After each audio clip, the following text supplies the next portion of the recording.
Well, Friday is here. What more could we ask for? Aren't we grateful to our gracious God for granting us this day? We're alive and we're here. No matter the situation, we're here, we're alive, we're healthy. And even if not, life brings us hope. So wherever you are, whatever your situation is, well, let's all give thanks to God. That's what the Word of God says. Thank you so much for joining us this morning. My name is Benjamin Akakpo, and of course, I'm in good company with Bernice Abubedu-Lanza. Today, we serve you, as always, the AM show. Now, coming up shortly, the news. We'll serve you the latest tidbits in Ghana and beyond. And then right after that, Kojo Brace, our colleague here, will join us for the news review. Then we'll talk sports. On Prime Take today, we host one of Ghana's most prolific strikers. Whom am I talking about? Eric Bekoe. He's on our radar this morning on Prime Take. And then after that, we quickly get into our blunt thoughts. I've titled it, The Press Freedom Ruse, Our Economic Woes and Unemployment Blues, Ghana in the Wilderness. Of course, you know the three topical matters I'm going to be talking about. And then the big stories. Now, pupils and teachers of the Nyawa Methodist Basic School in the Wasa-Memfi East District of the Western Region want government and other benevolent organizations to come to the aid of the school by building a proper classroom block for them. School authorities say the poor infrastructure in the school is affecting smooth academic work, leading to poor performance. We've got that on our chopping board this morning. We'll also be hosting Kojoga Adawudu. Why? Well, he's a stalwart of the NDC, and this time he is gunning for the Central Tongu constituency seat. In that primary, we have a no-holds-barred conversation on current happenings in the country and why he thinks he's the best bet for the NDC in that constituency. That is on our radar. We'll talk health as well. Now, there's that spate of neonatal jaundice. Available information shows that 6 out of 10 term babies develop neonatal jaundice, and 8 out of 10 preterm babies develop neonatal jaundice. But what exactly is happening? We'll be delving into that issue. As always, we'll bring the microphone closer to you. So have your say. Call us at the tail end of the show. Send us your messages in the live stream. Let's do this for God and country. Stay with us for the news.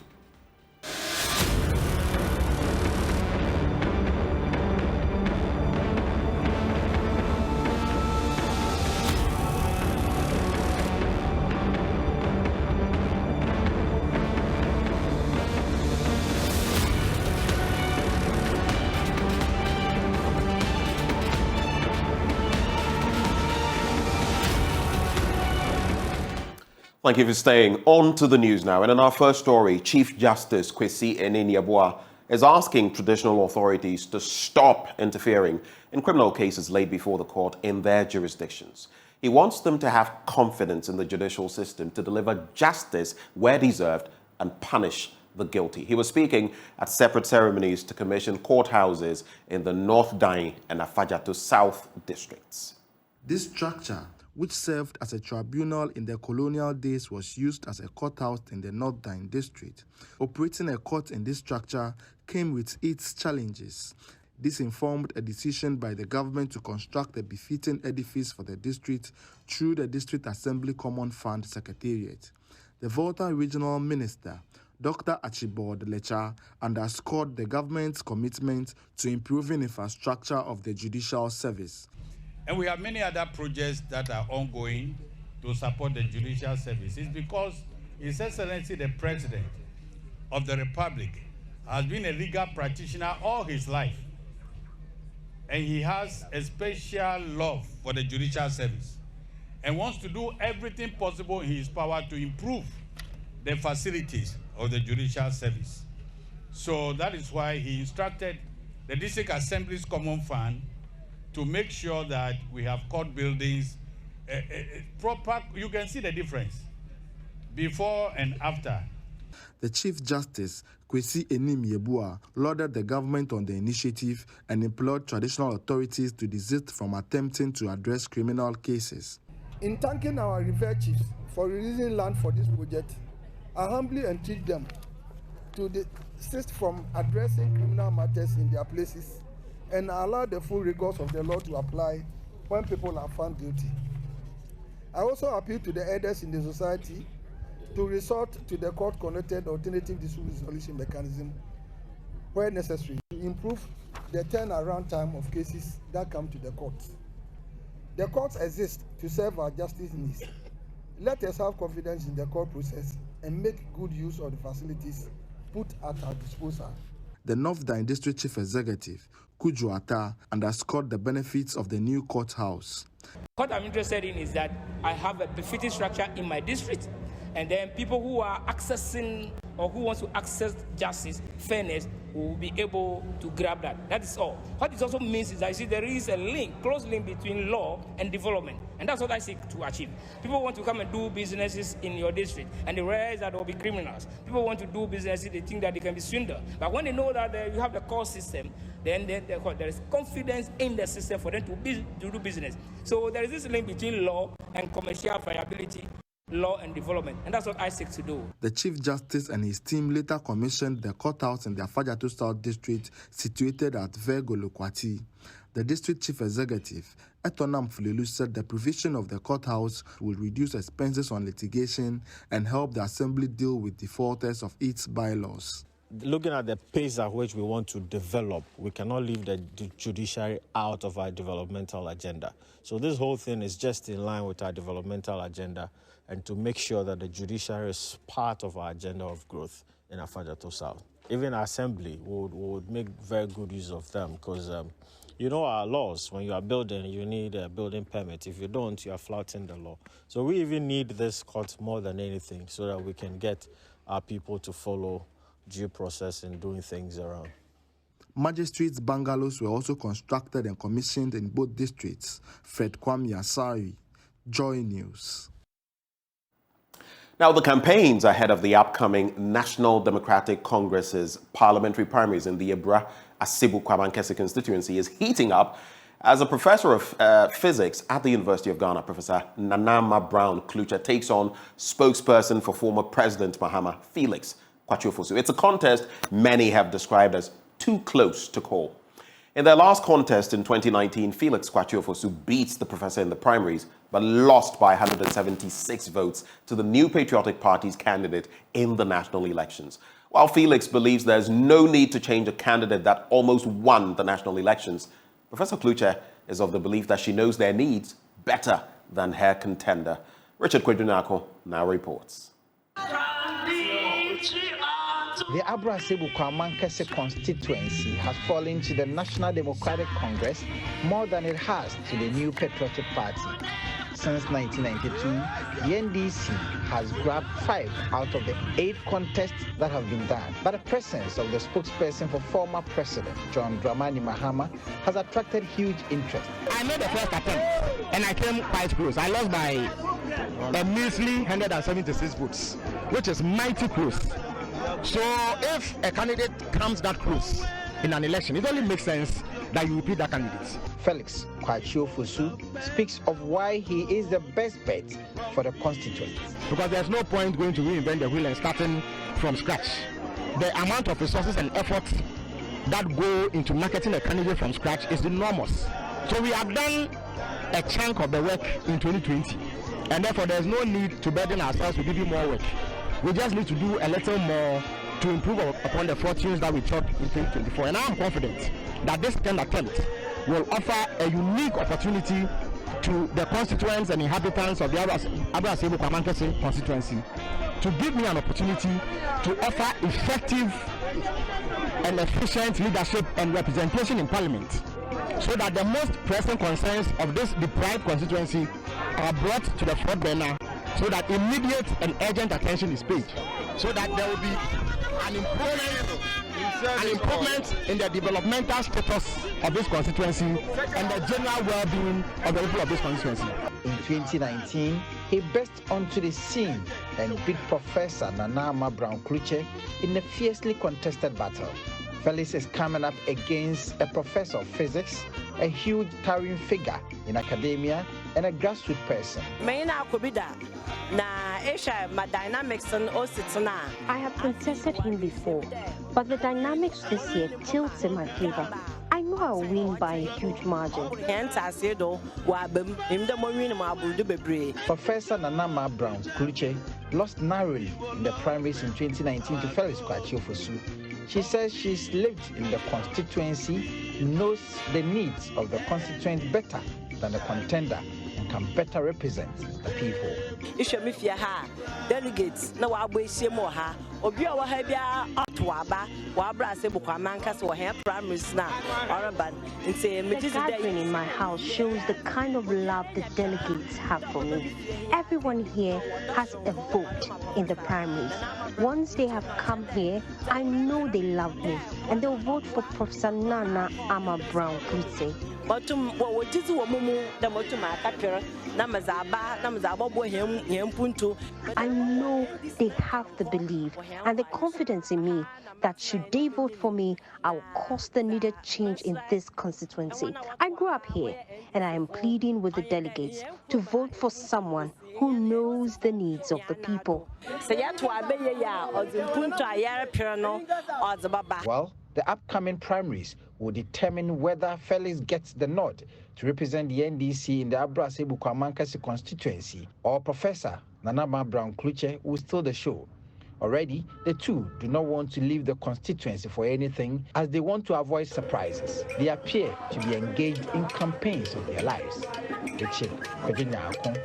JoyNews, Abrasebukwa-Mankasi.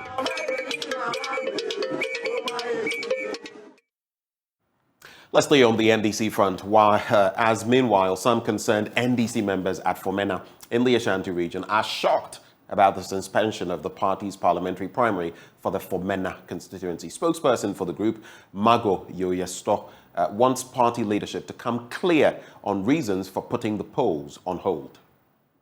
Will filed nominations to contest the Fomena NDC primary, including constituency chairman Eric Bekoe, Charles Kofi Ogbe, and Christina Amaransen. The three were at the regional party office in Kumasi on May 1 for vetting, but were informed the vetting process had been put on hold. The concerned NDC members of Fomena say they suspect attempts to impose a candidate on the constituency. Few days ago, Spokesperson Mago Yoyesuto says the constituents will resist any act that goes against an open contest in the constituency. Even though Sir Charles and Amaramson go to the vetting venue before some aspirants from other constituencies, to their dismay, they were the last set of aspirants to be invited into the vetting room around 3 p.m. They were shocked to their bone marrows by the information given to them by the panelists of the vetting committee. They were also told that there was an additional PC aspirant from Fomena whose identity the vetting committee claimed was not known to them, making the total number of aspirants who filed in Fomena 3. Please, can you confirm to us that it is true you have done a survey in Fomena constituency and the result has led to a preferred candidate whom you think is the best to win the Fomena seats? If the answer is yes, then we respectfully encourage the said personality to test his popularity in the upcoming primaries by allowing others to contest him. Honorable Joseph Sidinketia, our indefatigable national chairman, respectfully, what is the identity of the alleged preferred ghost parliamentary candidates you want to impose on Fomena constituency? For which reason you are frustrating the electoral process in our constituency? And finally, we want to know when the vetting of Fomena parliamentary aspirants is going to take place. In conclusion, we are calling on the national executives of the party as a matter of urgency to take the necessary steps to resolve the ongoing disturbances in Fomena constituency. If really winning election 2024 is our priority, they must ensure that an open, transparent, free and fair contest takes place in Fomena. Leadership of the party in the Ashanti region says the elections in some constituencies is on hold for strategic reasons. They want the aggrieved constituents to use party mechanisms to seek redress. Well, Asante Hene Otumfuose II is joining royalty from across the world for the coronation of King Charles III in the United Kingdom. Otumfuene's spouse, Lady Julia, were received at Buckingham Palace, where they had a private audience with the king ahead of the coronation. Monarchical historian, teacher, Safo Kantanka says the events in the UK will solidify the relations between the two kingdoms and countries. Nana Bwachi Adam has more in this report. The Asantehene departed Kumasi to the United Kingdom for the coronation of King Charles III on Wednesday. King Charles will be crowned alongside Camilla, Queen Consort, at a ceremony at Westminster Abbey conducted by the Archbishop of Canterbury. Royalty from around the world is expected to be in attendance, including the Asantehene Otumfuo Osei II and his wife, Lady Julia. Teacher Safo Kantanka, a cultural historian at the Menchia Palace, highlights the relationship between the Asante Kingdom and the United Kingdom. So, in the first place, both are kingdoms. But the relationship has been something of bitter and sweet. Bitter in the days when the Ashantis were fighting seriously against the British. It is believed that they have fought the British for well over 100 years. That is when they were a kingdom of their own in Africa, before the Europeans settled for partitioning Africa. And at a time when the Europeans were trying to partition Africa and share it among themselves, there was one nation called the Asante Kingdom that never gave in. And they fought a number of wars with the British, in some cases even defeated the British. It is believed they fought the British. 7 major wars was fought between the Ashantis and the British, of which the Ashantis won 3 and the British 4. Even the 4, the Ashantis believe that the last one, which was the Asantewaa War, was still won by the Ashantis, because the aim of the war was for the British to capture the Golden Stool, which they were unable to capture, although they defeated the Ashantis in the battle or in the war. But the very aim of the war went in favor of the Asantes, because the British never got the Golden Stool. According to teacher Kantanka, the relationship between both kingdoms improved after several decades of war. I think so, because when somebody has given you a tough time, even if you win, you tend to respect that person. So the respect given to the Ashantis, it's somehow due to the very tough time they gave the British. Ashanti history has been woven into the British one, and vice versa. So you cannot mention the British Kingdom's history without Ashanti coming in. And you cannot mention Ashanti Kingdom's history without Britain coming in. So anytime they go back to their books, they are reminded that there is a nation which has been bounded to them for very many years, in which case every invitation they decide to give to people, they include the Ashanti people. The Asantehene's representation at the coronation of King Charles is to solidify the bilateral relations of both kingdoms. Whatever is going to take place there is taking place for the benefit of Ghana, led by the Ashanti King. So finally, the Asantehene Otumfuo Osei II and his spouse, Lady Julia, arrived at the Buckingham Palace. The Asantehene and his spouse had a private audience with the king ahead of his coronation. The Asantehene is expected to return in 2 weeks' time after further strengthening the bilateral relations of both kingdoms, i.e. the Ashanti Kingdom and the United Kingdom. For JoyNews, my name is Nana Bwachi Adam. And from all the royalty, we come back into the studio for, yes, media royalty right here on the AM show. This is how we cap off the news. Up next, the news review, and I'm joined by my brother from another mother, Samuel Kojo-Brace. Stay tuned.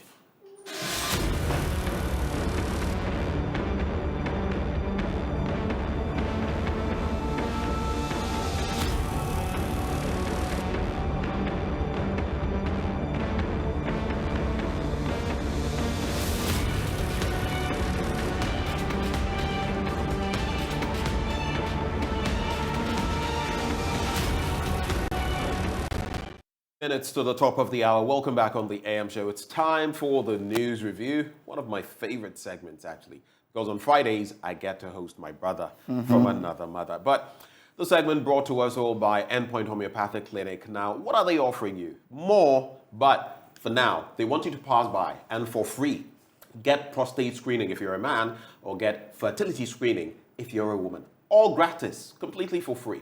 Now make way or make your tracks to that institution. Here's where you can find them. Here in Accra, Spintex opposite the Shell signboard. In Kumasi, Kronoma here behind the Angel Educational Complex.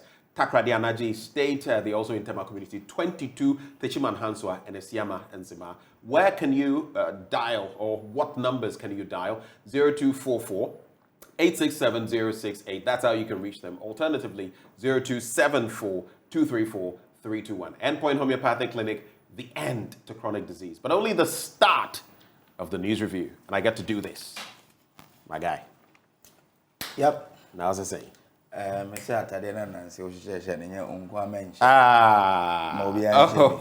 that's one there. Yeah.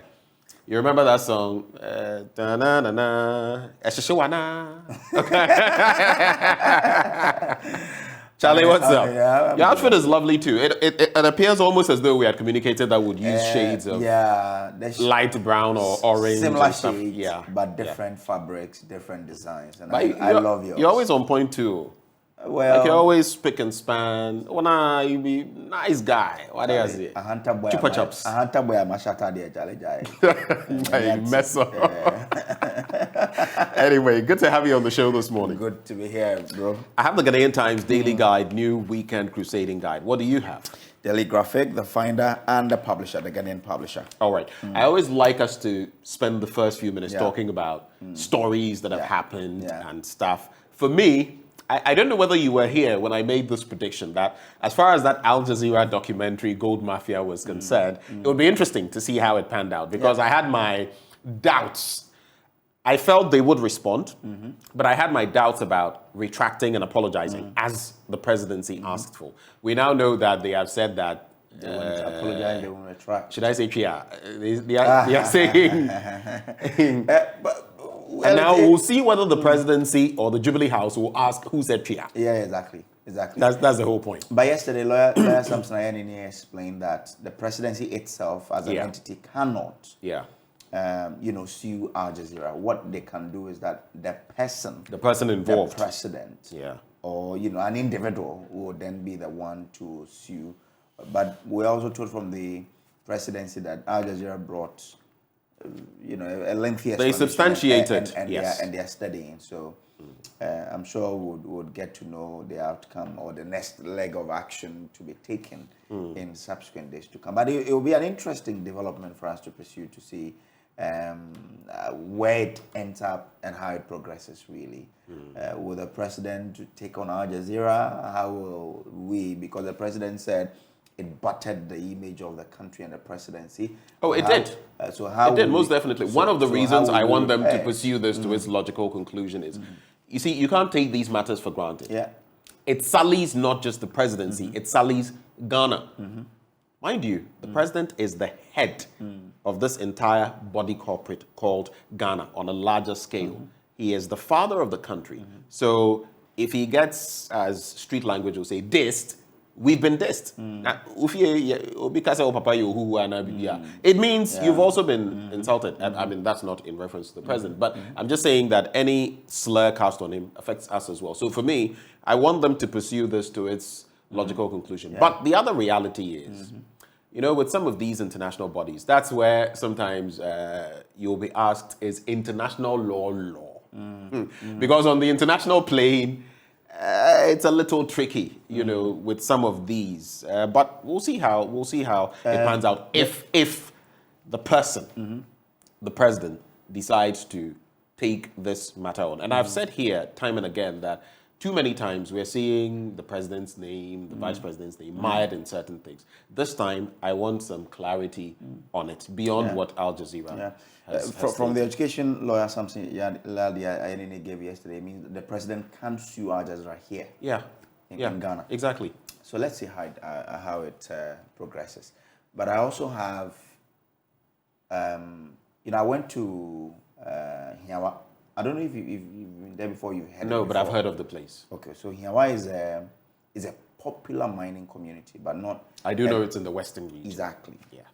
Now, this is a place where I went to a school, and the only structure they have is made of, wooden. Is made of wood, so they have wooden structure. I think there's only one concrete structure that's for the cages, but the rest are wooden structures. But I tell you what, Ben, this is a school that they don't even have a proper sanitary facility, so they have to resort to attending to nature's call in the bush behind the school. I'm told anytime it rains, they have to close because the rains gush through the classrooms and they even beat the kids. So anytime the weather changes a little, then the school has to close. We did something on a similar school somewhere in the Volta region or T region, and for them, monitor lizards actually came and sacked teachers. You know what, the kata happened because teachers and students were running. Similar situation. It's interesting how we still, in this time and age, we have some of these problems still on our hands. And the interesting thing is that yesterday I had to speak to the DCE, and he sort of, well, you should have come to my end when you came there. And I was like, oh, really? That is... Yes, No, the thing is, I even So they'll do what? Sugarcoat it? No. I even went there, Ben, but he is bringing another story. You know that for many of these offices, these public offices, on Fridays, you are likely not to meet a lot of their staff at work. There. Yeah, it's true. I went... When I went there, on Friday, when I got to the office, the DC was not there. The coordinating director was not there. The only people who were there were people who could not really have a say on anything. Nana? Yeah. Wasumo, and Asempa. Exactly. Your DC, some of them are not at post. The DC, he is even bringing up this matter. That Friday. But I'm sure, wait, did you find out why he wasn't there? Maybe he could have a valid reason. No. We were told that he was attending to it. He was going for a funeral. Well, he will also tell you How can you, Friday, you have to work. Go after work on Friday. Maybe leave. We got there around, I think it was between 10 and 11. How can you leave office around 11 a.m. and attend a funeral? It should be if after 3 p.m. I'll agree with you. But not early in the morning when there's business for you to attend to. And do you even need me coming there before you attend to this problem? Oh. So the people we give power to, the DCEs, they are the development agent, proper. Sometimes we leave them and go to the MPs demanding accountability because we vote for the MPs. But the people... The MPs actually are not... And yesterday I was making this point to Vera Haibo. She's gunning for the Hohoi seat. Okay. She's one of 2 women out of 6, a pool of 6. And I was telling her that is the situation. And that is part of our problem. I am on this migration page, like a lot of diasporans, Ghanaian diasporans, some of them in the UK, US, wherever. And we had a conversation yesterday, and I was pointing out that was part of our core problem with members of parliament. The last time I had Roxanne Nelson Dafemko here, South Dai MP, together with Professor Kingsley Nyako, he's a professor now, a member of parliament for Kwadaso. We had this discussion, and it is not the first time. Roxanne, for example, is bleeding. You know why? Because the primary in his constituency is coming off, and he must dish out a lot more. Look, some of these members of parliament are spending 20,000, 30,000, 40,000, 50,000 plus a month. Some of them in smaller constituencies, maybe 10,000. You know, stuff. Yes, some even they are doing that. Some even spending in a week. The 20,000 you spoke about. Granted, in a week.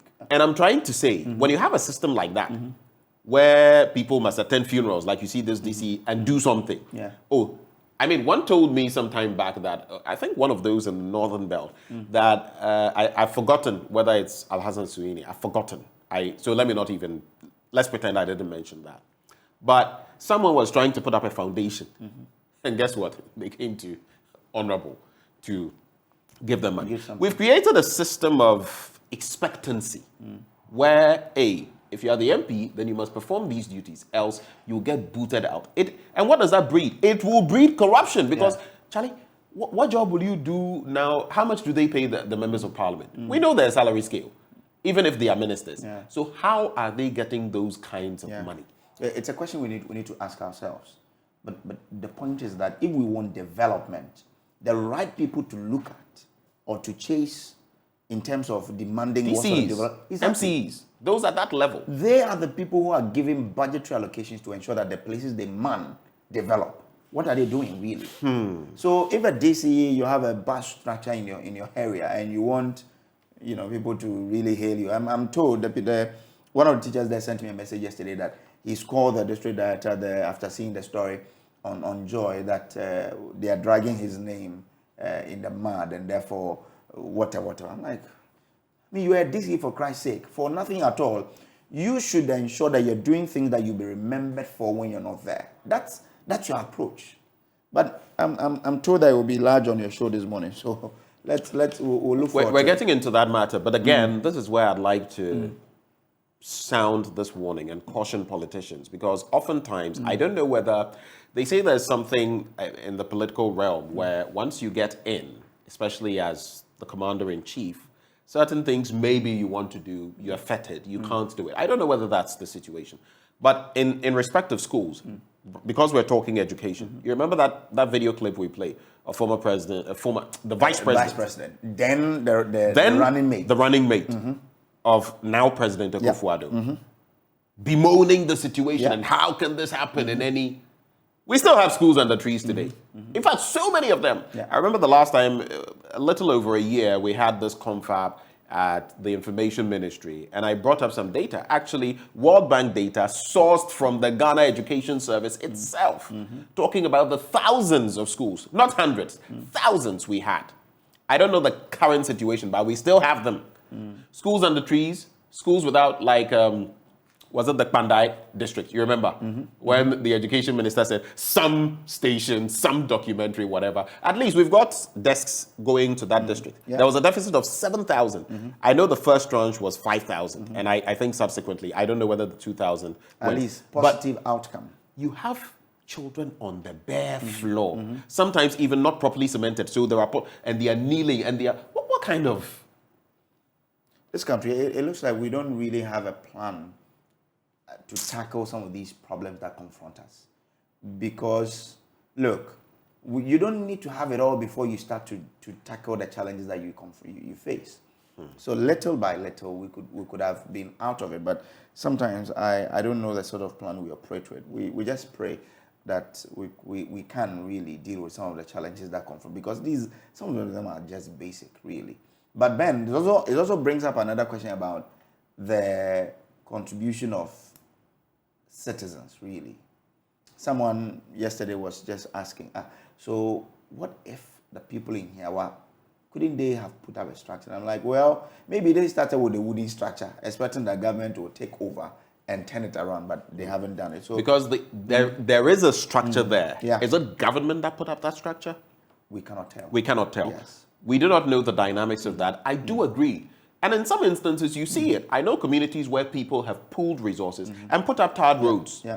I know communities where people have done things that government should do. But mind you, when you go to the bottom of the politics, why do we elect leaders in the first place? To deliver the bacon. They can't do everything all at once. Which is why I also feel sometimes we are too sparse in our developmental goals.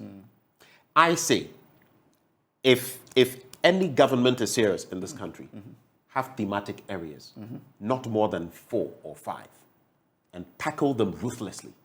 So within my first 4 years, even if 4 years is all I have, I'm going to ensure there's no school under a tree, so to speak. In education, roads, there are so many legacy roads, so to speak. Some roads have been under construction since the inception of the Fourth Republic. Every tenure they are under construction, whether it is an avenue for kickbacks or whether the politicians milk them for whatever reason. They've been under construction because an administration starts, they don't end. There may be a judgment debt. There's a renewal of a contract. There's a new contract. Another sum is paid. Look at Commander. How many times have we? That is what I'm talking about. We could target certain thematic areas and say, Ghana 4, this is the plan. We are going to tackle everything, but more resources are going to be pumped into this. Education, paramount. You can't run away from it. And that's why sometimes I get aggrieved. Free SHS, wonderful. The implementation, not so much. But whenever you say anything in education, then people say free SHS. Why? Is everyone at the SHS level? How about the basic level? Well, interesting. This same plan was something I gave to someone who came to seek my idea when he was running for MP. And I said, like this, have thematic areas and tell your people that maybe for this year, can we concentrate on doing A? Another year, we concentrate on doing B. That's how but if we keep doing the same things all the time, we won't get the same thing, same results. Let's get into the papers. We have just about, what, 13 minutes? Let's make the most of it. Well, Daily Graphic, and I love this picture of the Asante Hene and King Charles the third. Having a very hearty laugh there. I don't know the sort of joke that really brought out this laugh from the Asante Hene, but it's beautiful. Please, this is royal laughter. Yeah, it's royal laughter. It's just beautiful, really. It says King Charles III yesterday welcomed the Asante Hene Otumfuo Osei II and his wife, Lady Julia, to the Buckingham Palace ahead of the King's coronation tomorrow. Wow. Now, the Asante Hene and his wife are in London at the invitation of the royal family, joining monarchs and leaders from across the globe. King Charles was pictured yesterday with the Asante Hene as the pair cracked a joke. They will assemble at Westminster Abbey tomorrow for what is expected to be a feast of pageantry, marking the first coronation in over 70 years. I can't wait to feed my eye with what will be happening because I've not seen this before, you know. It was it a Swedish one? There was one, was it Netherlands or Swedish? They were coronating, is it a queen? Crowning. Yeah, forgotten. That one was not even like, it wasn't really like what we saw when the queen died. So you expect that this one, BBC will give us a very huge coverage. And so I'm expecting what this whole crowning will bring and how the event will go like. So tomorrow, I can't wait to feast my eye on what will be happening. But Daily Graphic also has a story about the stolen identity. Many at risk from SIM card re-registration. The SIM card re-registration process has slammed into controversy following revelations that the Ghana card of some members of the public have been used to register SIM cards that they do not own. Indeed, some SIM card owners are alarmed that their Ghana cards have been used on their blind side to register numbers that do not belong to them. The revelations have come about as the mobile network operators, the Ministry of Communication and Digitalization and National Communications Authority offered a check route through the short code *402*1# as a security assurance in order not to nullify the essence of the re-registration exercise. Have you checked yours, men? Oh, yeah, I have. Is it intact? Pepe. Are you checking yours now? Yeah, I wanted to check my. Please go ahead. Let's do this live. I don't have my Ghana card yet. Okay, yeah. So yeah, I would have. Really Wait, so you've not checked yours yet? I haven't. Let me look in my crystal ball. There are 9.5 numbers attached to yours. I'll sue, my network. Sue waiting. Why? For here. How would they do that? Okay, how did the numbers get my Ghana card? Really? Jubilee House FD. No. But you know one big problem that will confront us if we don't solve this. And someone can commit a crime. Oh yeah, but that's exactly what we're talking with a number, and once it's linked to your Ghana card, there's no way you can then try to extricate yourself from it. How do you justify that you're not the one? Yeah. When it's your identity on it. So this is a serious matter that the state has to confront with all that we have. Because you cannot prosecute, jail innocent people just because someone maliciously, linked their Ghana card to a certain number they know nothing of. I believe especially those, there are certain places around Circle, hereabouts and in other places where you go and they give you pre-registered cards. That's what's going on. That's part of the problem. People are buying pre-registered cards. But ask yourself which Ghana card was used to register. How did they get my Ghana card details, really? That is a question for the gods. Because, for example, you have to ask Brother Bernard. Maybe Brother Bernard will have an answer. But maybe. If I check and I have any other number, Ben, get ready. Even though you're not out of law school yet, but I'll get to lawyer. I hear you, boss. Yeah, sure. So let's do other papers, Ben. Well, the Ghanaian Times newspaper, Boku violence, government set to deploy special task force as national security and security heads tour hotspots. Anti-gay coalition backs 7 MPs to sail through primaries. Pictured there, Mr. Moses Fuamwening, not Michael. And revenue mobilization exercise, ECG recovers 3.1 billion Ghana cedis. Yet to locate customers owing 1.53 billion. They're doing pretty well, aren't they? And the recoveries as well. Former NDC communications officer allegedly assaults radio presenter. This one, we must get into it. Yeah. This sebe nonsense must stop. Anyway, so let's get into the stories. In fact, I'll start with that one. But can't we do anything in self-defense when someone attacks you in a radio As for self-defense, you can defend yourself. Do we have a certain level I can go, or like I can use all the force I have? In law, there's a term I just forget, but it must be sort of, it reminds me of Shakespeare's measure for measure. It must meet, I mean, it's like swatting a fly with a sledgehammer. Okay. You get it. Okay. Don't. So someone slaps you and you pick a gun and pull. That's excessive. But self-defense. If I slap back, I'm okay. I'm good to go, right? Oh, if the person is trouncing you and you have to defend yourself, I mean. So former NDC communications officer allegedly assaults radio presenter. And a radio presenter of Tamale-based Dagbon FM, Sadiq Garba, has been allegedly assaulted by a former NDC Northern Regional Communications Officer, Hadi Pagza. In my blunt thoughts today, I'll be talking about that as well. Garba was said to have been assaulted verbally and physically by Pagza during a live radio program on Wednesday. In a video circulating on social media, Mr. Pagza and one other man were seen storming the studio of Dagbon Radio. Now, the two men held up the presenter who was hosting a show and threatened to slap him if he made any comment. The host went out of the studio with the attackers. Garba, speaking to City News, said he criticized the NDC communicator for talking about the Abudu and Andani conflict on a campaign platform. Garba then said that Mr. Pagza didn't take his criticisms kindly and decided to attack him in the studio. How does that even happen? How? Are we losing it? How do you get up and say, if someone has insinuated something that is not, if someone has slandered you, where do you go? There's a legal process for you to, This person must be dealt with properly. Dealt with. Because this nonsense about, look at Ahmed Hussein Swale. Yeah. Look at him. Anyway, and another concern, no wonder, apart from these, we've seen so many of them, pastors bursting into studios and assaulting people, people carrying gun-toting members of our security services and all of that. This nonsense must stop. It is because when it happens, the perpetrators are not really punished the way that it will serve as a deterrent to other people who are harboring the same intentions. If the earlier people who did the same were really punished, it won't get to where we are. I agree. Really? I agree with you.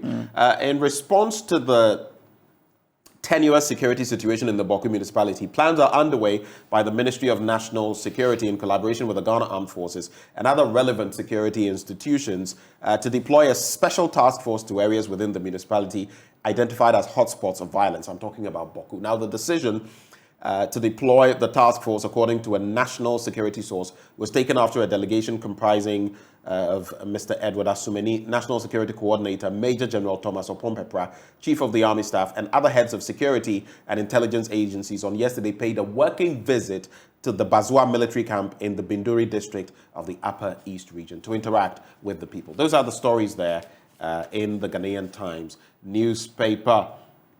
Let's get into other papers. Let's do the final. There's a story here that is sort of an educative piece for all of us. You know, those who tilt their cars to fail. The MPA says filling fuel tanks to the brim is dangerous. It is. Many of us don't know. It is very dangerous. There's a certain window that must be left. Okay. So the fuel can burn properly and all of that. Combustion, basically, per my layman's understanding. If you fill it to the brim, the possibility of the thing catching fire and an explosion in your car is very high. Oh, Charlie, you know the thing, pa, because that's what they say here. Yeah. Because the MPA says that tilting vehicles on ramps to fill them to the brim could damage fuel tanks and lead to explosion and destruction of vehicles and lives. Now, many of us don't know. So when we go to the filling stations and then... filling the total. Look, I'll admit, I have been guilty of that until I found out that, hey, brother. Okay, I have not been tilting my car. But after not tilting. Not tilting it. No, as for the tilting, I have never done it. After the care sound, I said, no, top up. Exactly. So that one we've all been guilty of. What the care? Still, let me go. Add. So it means that at the care, we should end there. So you see, there are different dynamics. I know, for example, my car, I think it takes about, when I read the manual to the car, I think it took about 45 liters plus. Okay. But it has a very large reserve tank. That is actually where, that is what I've noticed. So, for example, if you run out, you can go on your reserves for quite a bit. Sometimes. So you must know, the problem is a lot of the vehicles we're bringing into the country, you don't even have a manual. But you can go and read about your type of vehicle. If you know the make, you know the year of manufacture. If you've been true to yourself, you can check. Know how many liters fill the tank and all of that, so that you can work within that. Because if, let's say it says 45, you do 50 or whatever, maybe... But once you hear the kekeke, you know, sometimes you can fill to the point where it gets so full that it now starts coming out. Yeah. That's I think that's what I do. But then the others too would tell you that, oh, there is also this truth, certain truth, that if you fill to a certain level, I don't know whether it's because of the same combustion, you burn less fuel because it is pretty full. But you see, how to balance the act and not overdo it. Well, let's follow MPA. I think one of these days, Kojo, maybe we should get someone who is very technical in this area to come and teach, not just us, but people. I know so many people are doing that. Exactly. And it's dangerous. Can we make it more practical? Take him to a filling station. You know, do that. Possible. It will be interesting, you know, so that we don't keep making the simple mistake. Don't steal our ideas. I see you. They had it here. All right, let's go ahead. Anyway, I think so our director, our producer has been gracious to give us some more time. We have some breathing space. So let's get into the stories. Okay. Well, this story. U.S. increases non-immigrant... Charlie. The matter chop hot. Hey! The matter make bloody. Anyway, now, the U.S. Department of State says it will increase fees for certain non-immigrant visa applications, including travel visas. Now, from $160 to $185, that's 15.6% increase. Now, the fee for B1, B2 visas for business and tourist travel, F visas for international students, J exchange visitor visas, and other visa classes not requiring a petition will increase from $160 to $185. So I've said about the percentage increase. Now, the fees for certain non-immigrant visas for temporary workers, HL, OPQ, and R categories will also go up from $190 to $205, representing 7.9% increase. A statement issued said the fee for the treaty trader, treaty investor, and treaty applicant in a specialty occupation A category will increase from $205 to $315. The $110 added to the existing fee amount to 53.7% increase. The fee changes will take effect on May 30, 2023. So end of this month. Yanyanko. When you're going? Yanyanko. You have to. Yanyanko. Oh, are they? Hey. But from $160 to $185, that's you're just only adding $25. Have you done the math in Ghana? Okay, $25 to Ghana cities. Even if you peg it at 10. Like that, 300. Okay. So when you peg it at 10, that's like 250 cities. Yeah, it's more than 10. So you did look at around 300 Ghana. Oh, okay. Yeah. Oh, $300 Ghana. What's go? Oh. Yeah, rich man. And yes, it's here, but the future I'm a rich man. I can claim I'm a rich man. You're still rich in Christ. Amen. Amen. With Christ, all things are possible. Yeah, man. Anyway, so that's for by way of information for those of you who are willing to acquire U.S. visas. That from the end of this month, the fees are increasing, and I'm told that even for U.S., you cannot even apply now and get your visa. So whatever it is, those of us who want to acquire new visas will definitely pay these new charges. So get ready when you're going to request for or apply for a U.S. visa. But I think that will be it for me here. I think that will be for me from this side. But you mentioned Dafiama Po, so maybe South Dai NDC primaries Dafiama Po for in tight race Incumbent Member of Parliament for South Dai constituency in the Volta region, Roxanne Nelson Dafiamapo, is facing serious competition in the National Democratic Congress Party primaries. He's being challenged by Ofosu Prosper Kwame in the primary slated for May 13, 2023. Following the tension in the race, vetting of the aspirant at the constituency level was heated, and the two had to attend another vetting at Ho, the Volta regional capital. Who wins that particular constituency would see how it turns out. But the finder has done some incredible work. You can get the paper and get details of that particular one. Okay, so Ben, that's it for me from the finder. Kakari. Kakari, what's that? Yeah, maybe. Let's do something. So in my language, you say aweya.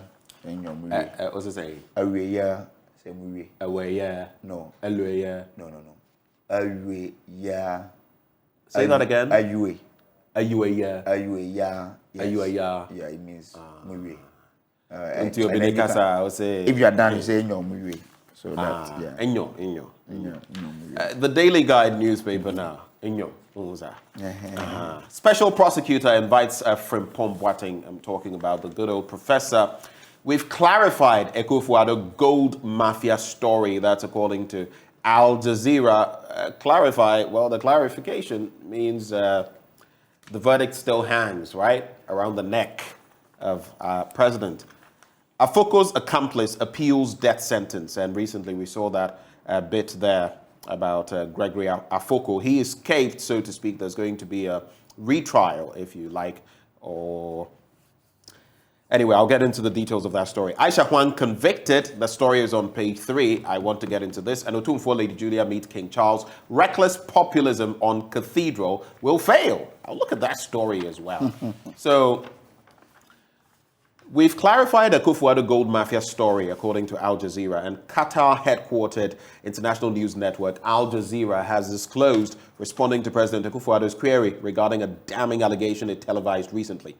Following an expose, gold mafia in which a businessman, Alistair Matthias, claimed to have done gold business in Ghana, and that President Akufo-Addo was his lawyer, a claim the number one gentleman denied. In the correspondence of the network, the president's secretary, Nana Asante Bediatu, demanded an unqualified apology from the network for televising a spurious documentary about President Akufo-Addo.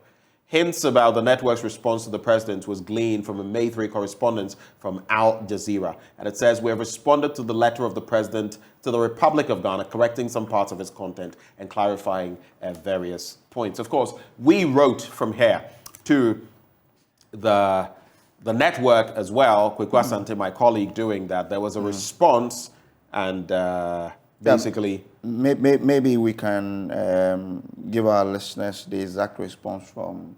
Do you have that available? Yeah. Mm-hmm. Let's quickly get that. Okay, so... but the simple point... Yes, go ahead. So it says... So Kweku Asante did it. So the response says, Dear Mr. Asante, we have responded to the letter from the... Okay, Ben, help me. Is it letter or letter? It's neither. It is letter. Okay. So it's another one of those words that take a neutral sound. Okay. At the end. Okay. So ER, yes, but it's letter. Letter. Okay. So we have responded to the letter. That's it. I'm getting. So. Shall we'll do this after this. From the president's office, correcting some part of its content and clarifying various points. So they corrected some part and clarified some point as well.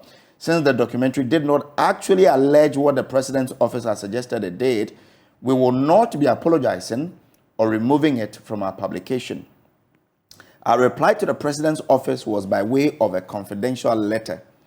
Thank you for your interest in Al Jazeera's journalism. Best wishes, Al Jazeera's investigative unit. So that's it. That's the response. Well.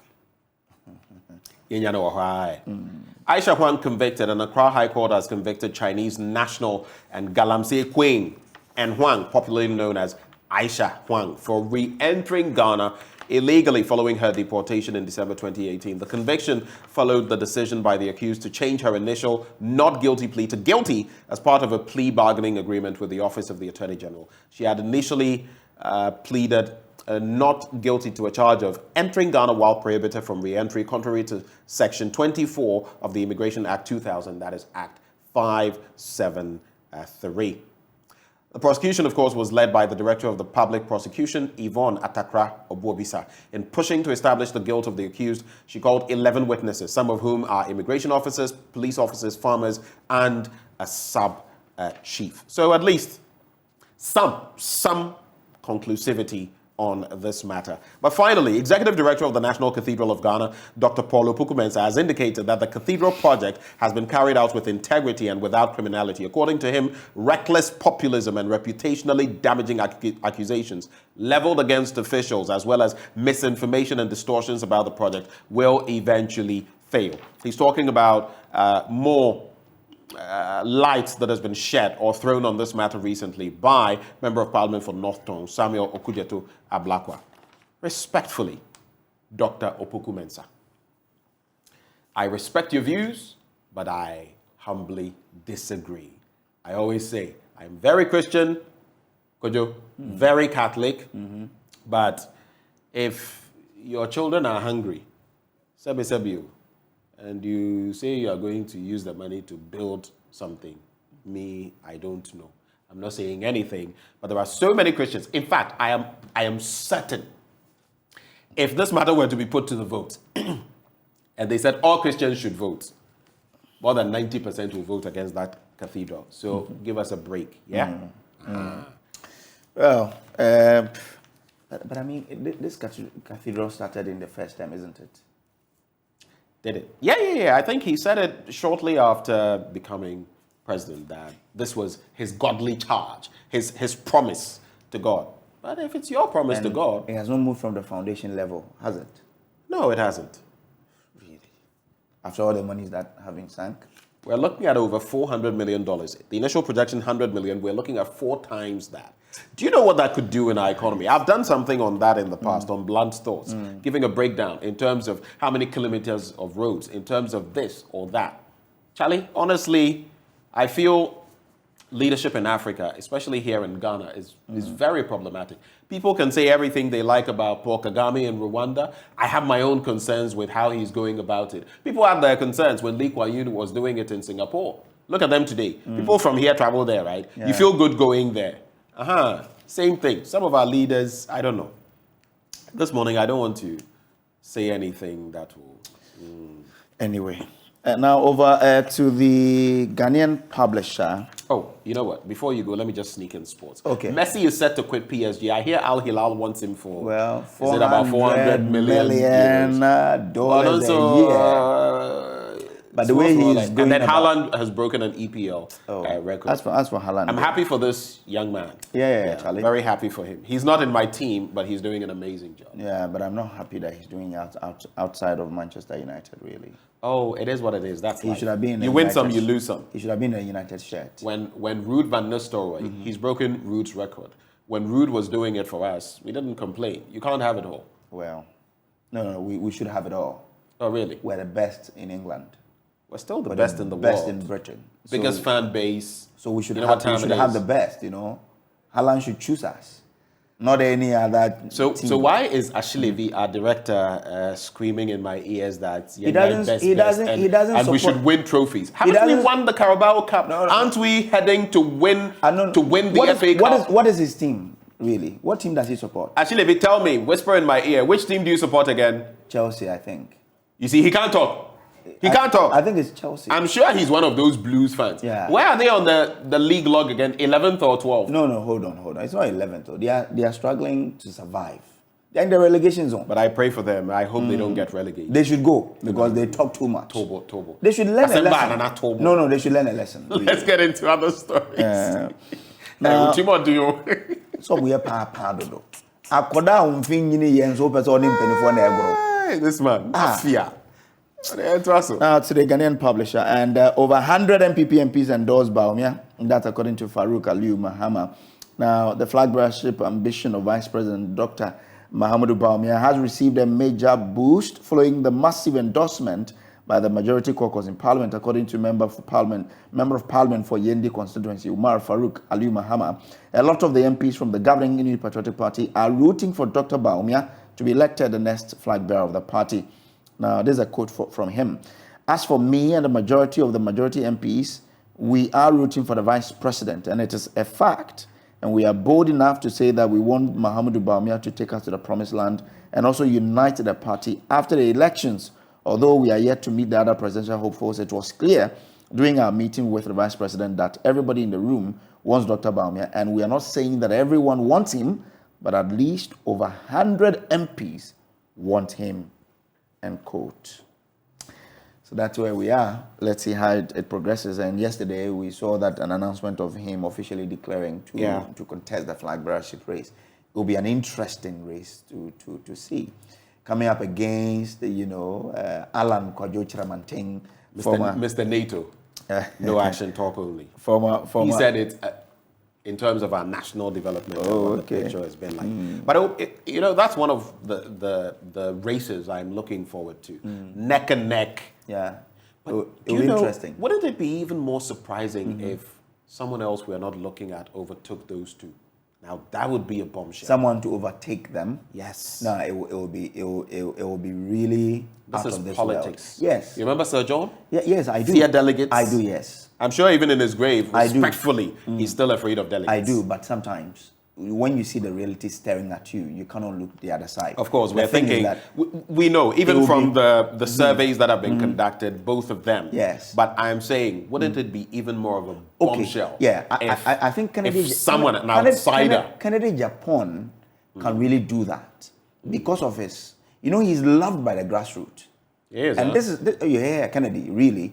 If you look at the MPP, he has a hold on the grassroots. And this is a primary that a lot of these guys will have opportunity of voting in. So the thing is that Kennedy can really do that, but in reality, it's a fight between he can pull a surprise. Alan and Dr. Bawumia, but Kennedy can also pull a huge surprise there. All right, so the new weekend crusading guide, Boku Crisis, plans to deploy that special task force. National Cathedral Secretariat tackles critics, and filling fuel tanks to the brim is dangerous. MPA cautions motorists, someone I know say dangerous. It's dangerous, so watch it. Anyway, I have this, you're done with your stack of papers, right? Yes, I'm done with mine. All right, so we're going into sports now. This one says, happy birthday to King David King David Vo of Studio Vo, a.k.a. Shito. Aha. King David, I wish you long life and prosperity, especially good health. I thank God for your life. This is from your daughter, Awujifa Miriam. Today is your day, and I thank you for being a great father and role model. Love you forever. That's to you, King David. And it's also from me as well. King David Vo of Studio Vo, a.k.a. Shito. All right. And today is the birthday of one of us, Justice Beidou. Was born on the 5th of May. So today is Justice Beidou's birthday. So Justice, wherever you are, he's a fantastic young guy. I mean, very ambitious about what he intends to do and very hardworking. He's an incredible storyteller. You listen to his story and you're like, wow, how is this guy able to do what he does, So Justice, wherever you are, let me do this in a hunter, please. Forgive me. We don't get time. Manumai, in the day, a room of all world. Yamanamaze Yila, na Edumwano, Imani by Baniba, Babeva Magana Mani is the Kabla Mawa, Yamanamaza, Edons Ruba by Guazo. Na wonke a war, Nam is wine, a wine Zubalane, a ren with Vama, Ole, Audababa Bay, a Huemo, Kabla Mawa. Happy birthday to my brother Kingsley, Justice Beidou. Right. There's a third name, but I'm not going to release it now. So we're also celebrating Denesia Poma J. Hey! Oh yeah, our very own Poma. Our partner in. We'll not say it on. I want to start dancing. Like I'm giggling. Where is she? She's back there. Oh, right? She's been out of the M zone for a while. Please. The M zone. She's just hibernating. She said she'll come back with batteries like fully rejuvenated. I'm sure she's watching. Poma is a lovely young lady. So let's do this for Denesia Poma Ej together with all the others. And I hear she has a very good relationship with a certain Nicholas Yamwa. Oh, yeah. I won't be surprised. They're very good friends. I won't be. The marker of our English in the house. Poma. Hey! Poma is head of the Mischief Makers Association. She's my boss. Anyway, to all of you celebrating your birthdays today, shall we? Yeah. Happy birthday to you. Happy birthday to you. Happy birthday, all of you. Happy birthday to you. Hip, hip, hip. Hooray. I'm only able to sing when you are here. Because you cover my... I inspire you. I give you inspiration. Yeah. That's why I love to sing alongside. On that note, Endpoint Homeopathic Clinic allowing us to bring you this segment. We're offering free prostate screening, free female fertility screening. Locate us in Accra, Spintex opposite the Shell signboard, Kumasi Kronoma here behind the Angel Educational Complex, Takrade Anaji State, Tema Community 22, Techiman Hanswa and Siama and Nzima. You can reach us on 0244 867 068 or 0274 234 321. Endpoint Homeopathic Clinic, the end to chronic disease. Now, coming up on Prime Take, it's an interaction with one of Ghana's hottest strikers right now. Eric Bekoe is on our radar. Sports Prime Take up next.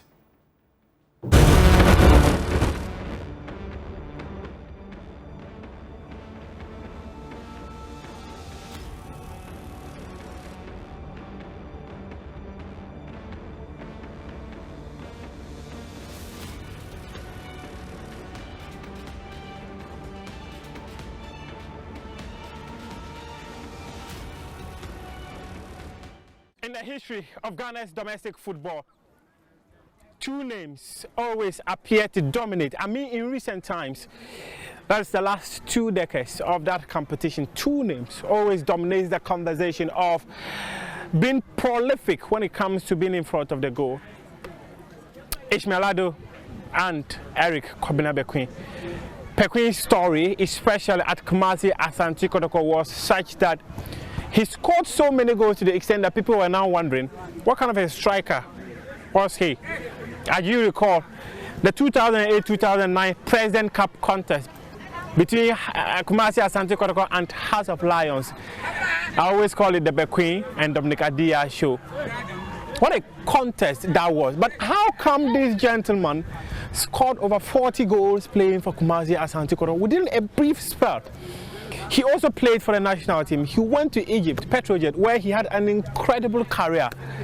Now, he's back, trying to impart what he learned on the pitch on the next generation of players he think can feel into his shoes or even be better than him. Today on Prime Take with me, Muftau Nabila Abla, I'm speaking to former Kumasi Asante Kotoko forward, Eric Bekoe. Eric, thanks for your time. It's always been a pleasure. How you doing? I'm good. I saw you moving players into spaces earlier. Yes. Yeah, that's your new hobby now? Yeah, because we're once on the field and we know all the ins and outs of the game and we are still learning. Yeah. And so we are trying to give them the right foundation so that the future can be very easy for them to enjoy the game football. How did you start your footballing career? I started from Kotobarbi Swag Park, where we used to play small pools, and I was scoring like hell. And so they do encourage me. The senior ones among us, they do tell me, Eric, you become a good striker in the future. So they keep on telling. But the unfortunate thing is, I didn't play for the school team. Nothing, because my parents were like, it has to be education first. So I was more concentrating on education to have at least a set that in case, because our football life is not promising. Yeah. It's anything can happen on the way. So I had a diploma in graphics. Yeah, I had a diploma in graphics. I also had my chance at the same Kotobarbi Swag Park when the professionals were playing Monday Special. And I had the chance to play with almighty John Jopon during that days. He has won the world best. Yeah, 1995. Yeah. Euro best, African best, and world best the same year. Yeah, and then I had a chance to play along the likes of Osei Kufuor and co. I mean, all the top players that Ghana can boast of. Yeah. And then I scored a magical goal, and that is where I had my chance into the under-17 team. Yeah. Oh wow! So your football there just started from play street football and straight to under-17. Small pool, then we got there to under-17. And it's all about hard work, dedication, perseverance, and sacrifice. You mentioned that your parents never wanted you to focus on football. They wanted the education first. Yeah. What kind of a family did you have? I'm from a footballing family. My uncles are former House of Oak footballers, and then one also played for Kumasi Asante Kotoko. So we had it in the blood. But they wanted me to have, a good educational background, whereby when I'm no more playing, you can see some of our senior men going to Super Sports and BBC and all that. Yeah. You need to express yourself when the chance comes. And also, even when you go outside there, the management or the technical don't have time to be giving. It's basically more paper. Yeah. It's more theoretical. So when I had the chance to go to school, many couldn't have the chance to go. So if you have the chance, you need to go in more. But any leisure time that I get, I make sure I train and then get myself ready, because when you have good preparation and favor sets in, it becomes so beautiful and a blessing. So how many siblings do you have? We are 4. That's my mother's side. Oh, we okay. are 4. And I'm the last among the boys. Oh, okay. And then I have a sister who follows me. Oh, really? You're speaking to another last boy. 2 last babies having conversation. No wonder your head is sweetie like that. Swollen headed. We are always accused of being swollen headed and all that. So tell me, you grew up from a very good home or from a humbling beginning? Yeah, I grew up from a very charismatic family, from a Presbyterian home. And the surprising thing, all the junior schools that I went were Presby. Oh, okay. Until I went to college to do my graphics and then painting. I'm a good painter and I can sketch a lot apart from food. So during my leisure times, that's what I do. Okay. And those times you have to sleep early, and early at 6. I need to be in the room learning, and through learning then maybe I'll sleep. So I've been cautious through my childhood till this age that I am. Even till now, I don't spend much time outside. I always want to be in the room, because there's a proverb that they said, the fowl that sleeps early doesn't get problem. So you get problem? Yes, I'm scared of problem, because normally when problems are coming, it doesn't come from you, the innocent one. Yeah. Maybe they'll be doing it, and then. So even when I go out and I'm coming in, immediately I park my car inside my house. I don't move the car again, because the Almighty Allah that brought me from outside, He is the one who took care of me. I need to be grateful and then rest well. Also, I grew up from, a Muslim fraternity. Oh, okay. That's Mamubi. I grew up in Mamubi. Oh. I schooled in Mamubi, everything in Mamubi. So you're a product of Mamubi? I'm a product, and then a star from the pride from the Zongo community, and I'm proud to be part. Yeah, okay. Okay. Was there man at home growing up? Oh, yeah. There was a lot. And my firstborn's mother is a Muslim. Okay. She's called Barkisu. Oh, okay. Yeah, so I didn't just stay in Mamubi, I also left something in Mamubi. And you took something away from Mamubi. You see your life. You see your life. I took the Zongo character, which I think is very, very positive. The positive one, not the other. No, there are even some wrong perceptions about what Zongo community stand for. So yeah, so we wanted to prove that perception wrong. That it's not all of us that are coming from the Zongo have a bad attitude or some. We have good guys over there who are Muslims, who even call us and teach us a whole lot of things about life and all that. So I think Zongo is a university on its own. It depends on the subject that you choose. That's a good one there. You need to choose the course and then to dictate your life path. So was there money at home growing up? We weren't rich, we weren't poor. At least the little that we had is manageable, whereby I don't cry for food. I quite remember last time over there, when you eat at night, you are done. Yeah. But I left my food, some leftover for the morning, and then the next morning when I ate it, when they're sharing the breakfast money, they didn't give me some on Sunday.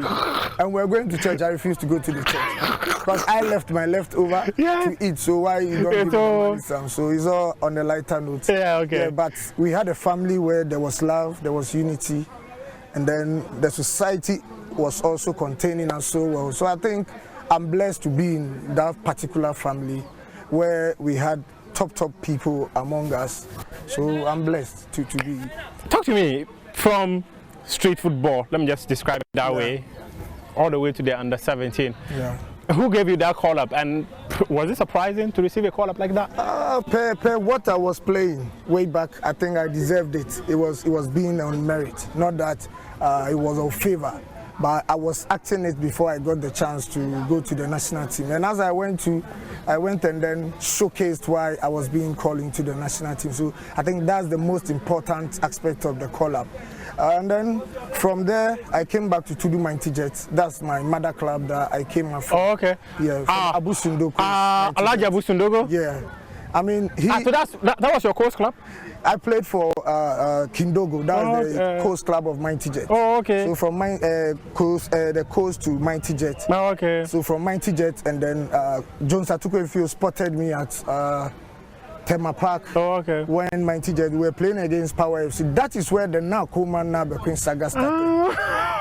And Coleman is also a product of Mighty Jets. Oh, okay. So when we met, I really tortured him. So when we met at House of Folk, he was like, this is a payback time. So that's where the David and Goliath all started. I remember, we'll get to that point, but I remember some game where he was putting his hands all over you. Yeah. And then when the coach called me, he said, Coach, you're in terminal supporters in the training. It was good. I mean, a very, very good thing to happen, because as a footballer you need to take challenge to make you the better one that you want to be. Yeah. So how would you describe your career at Mighty Jets? I was good because I scored almost about 20 goals in the season. Yeah, after playing 30 games because of the national duty, I couldn't get enough time to play. And it has continued because even in Kotoko, I couldn't get enough time to play because of the national assignment. Sometimes when the team travels, I'll be going with the national team. When I'm coming back, I'm traveling again. So I only played 23 matches and then I scored 17 goals. But for the Africa, I played 10 matches, 10 goals, and I was the top scorer of the confederations. I remember that season very well. We'll get to that point because you had a career that many a Kumasi Asante Kotoko supporter would always watch and wonder what kind of a player you were. If you just joined us, we are speaking to Eric Bekoe here on Prime Take, and he's been taking us through his life journey so far. Now we're going to talk about your footballing career itself, Eric. The under-17 national team, how would you describe those days? I think that's the basics. That's where, I mean, every player who used to go. And I think it wasn't bad, but just that we were unfortunate that we were using the real age. And then when we went to Kenya, they went and brought our fathers to come and play us. And that's where we couldn't qualify. And then we came back, and then I was called into the 23, and then the senior national team. So that's how the process was. How did you get to Kotoko? Yeah, Kotoko, I was in Liberty, but I wasn't having playing time. So I had Coach Sapon went to Kpandu Hearts of Lions, and he was in need of a striker. So he came for myself and then Kwame Obindako. So the two of us went, and he selected me to be in the team. So Kwame came back, and Lord and behold, when Kwame came, his first game was to play against Kumasi Asante Kotoko at Kumasi Sports Stadium. And then he scored a hat-trick, and he took the lead to Kotoko. And I stayed in Kpandu, and later on, I joined Kotoko from Kpandu Hearts of Lions. So how were you signed from Lions to Kotoko? I went to Israel. To this guy's team. He was formerly from King Faisal. Yeah, Alaji Gruzel's player. He was there. Their team that I went to, but things couldn't materialized. So as I was coming, I met the late Jerry Asari. And then the transit lounge, he asked me if I get Kotoko, will I play? I said, yeah, it's a dream come true, because I've been paying my dues as a fan. So if this chance should come, I'm going to grab it and grab it well. And then that is where it all started. The Elwak Sports Stadium, where I started doing the magic, and then it started from there. So it was Jerry Asari who prompted me that he wants me to join Kotoko. And then was he the man in charge of Kotoko then? Yeah, he was the operational operations manager of the club then. And then you went to Kotoko. The story they say is there to be written. It is there to be written. So tell us, what was life in Kumasi and Kotoko like? I took my Accra life there, where I'm not the outing type. I always want to be indoors after training. The last person to be at home and then concentrate and then think of what I couldn't do best. Then I can work on it for the next day. So I started scoring during the preseason, and then the media were like, oh, there's a fluke. We have seen many players who couldn't make it after the preseason. And I told them I'm just doing a warm-up. The game proper, the league proper, that's why I'm going to showcase who I am. So when the league started, my first league match was against Accra Great Olympics under the floodlights. the first match I played in Kumasi, where I netted a hat-trick. Yeah. By then I've scored Liberty, I've scored All Blacks, I've scored BA in Sunyang by then, before coming to Kumasi, to show the Kumasi family that this is the new gem who is on board. The new gem on board. How many goals did you score again? I played 23 matches. That the league. I scored 17 goals, and then I played the Africa 10 matches, 10 goals. And so then how many seasons did you spend at Kotoko? Just a season. Just a season. And then within a season, I played 48 games in all competition, and then I scored 42 goals with 42 JC. I remember that. I remember that JC. Sure. And do you recall when we were doing? One of our shows on your file.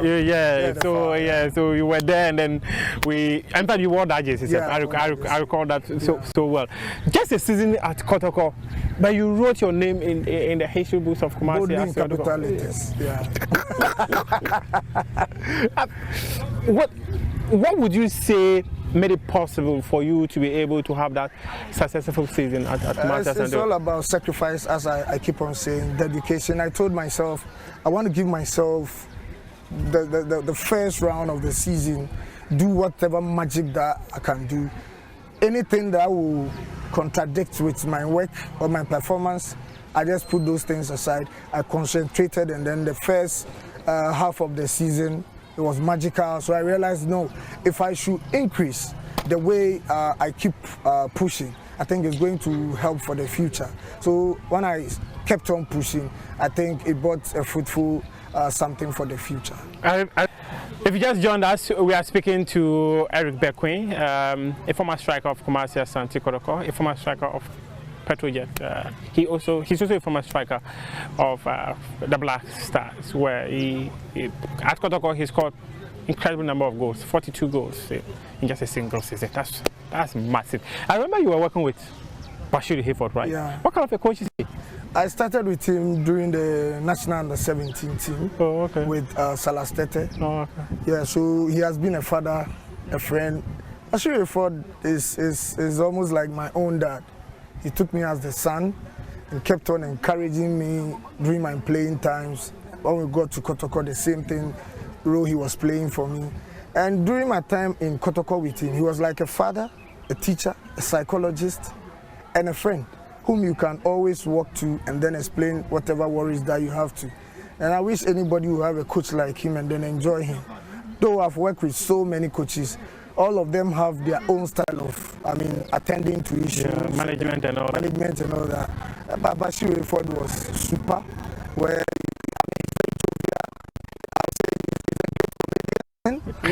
when things are tough, he can create something out of nothing for you to forget about your worries.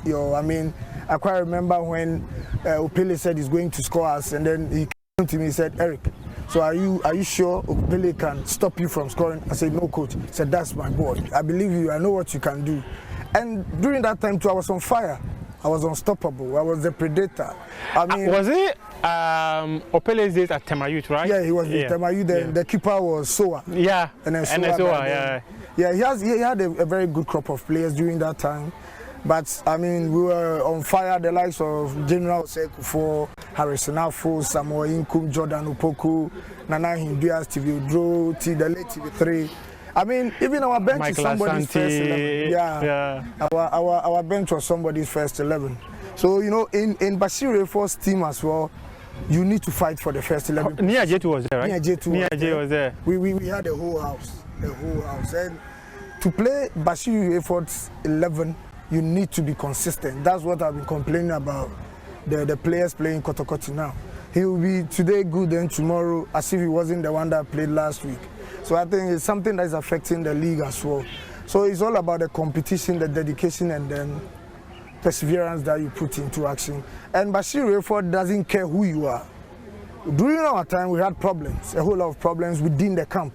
But he was able to manage it well so that it doesn't get to the media domain. So I think that's why I said he's a father, he's a teacher, and a psychologist at the same time. So would you describe him as one of the best coaches you work with? Yeah, one of the best grooming coaches we can have in Ghana when it comes to nurturing talent into the top level.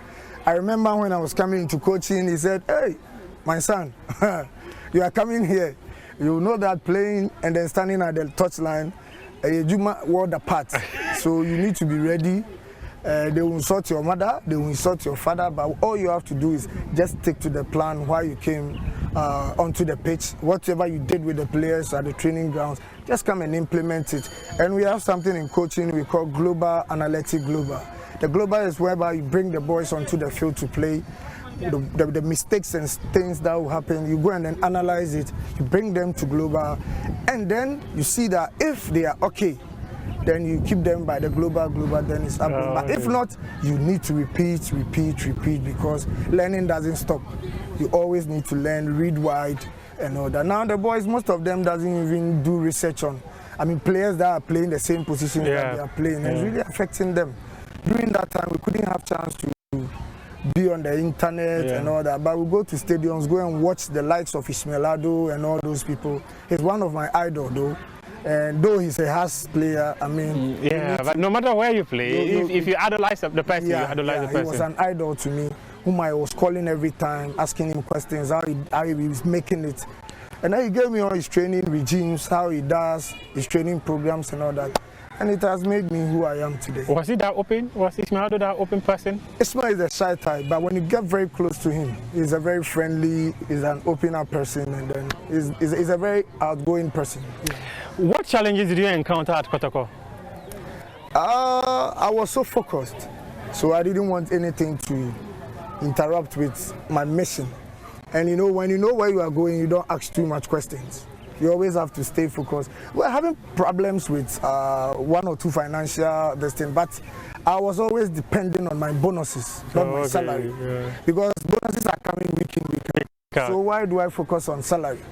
And even when I went to Egypt, it was all about playing percentage before you get the balance of your signing fee. So you see, in these cases, when you are playing, you make sure you'll be able to play the 70% of the games. Then you are assured of the balance they go and take. But for now, he signs, he takes his money.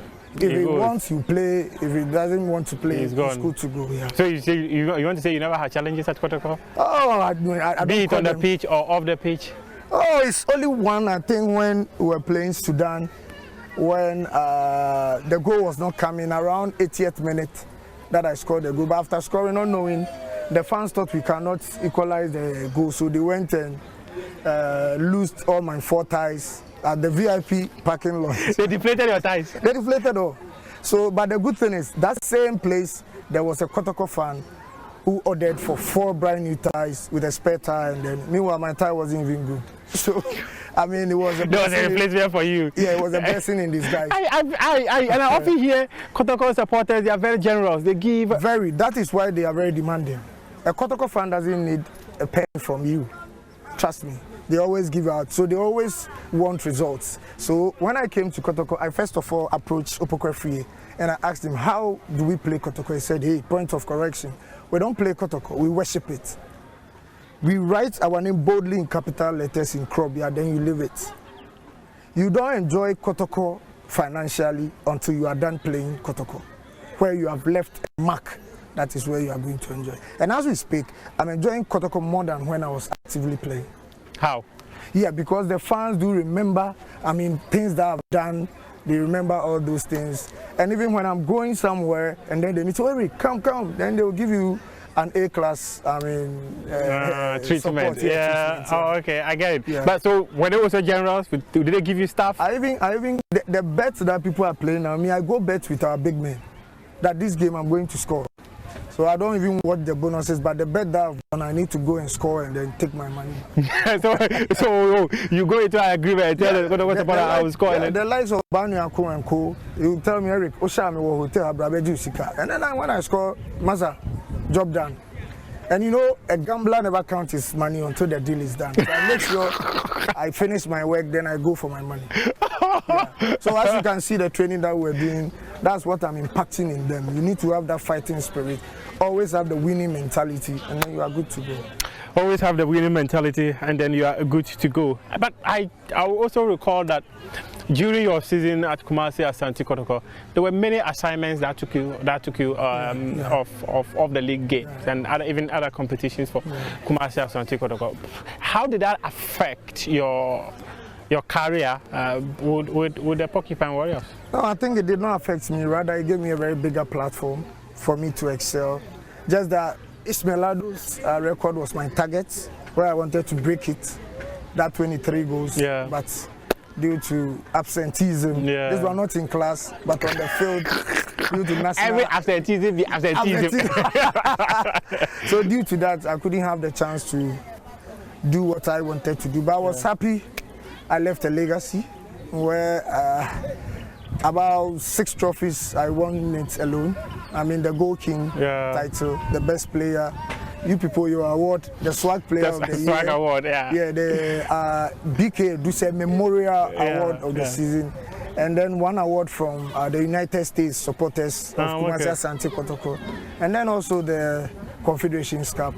And the best player was given a car, VW Suran, which dedicated to my mom. I gave it to my mom for the 9 months of labor.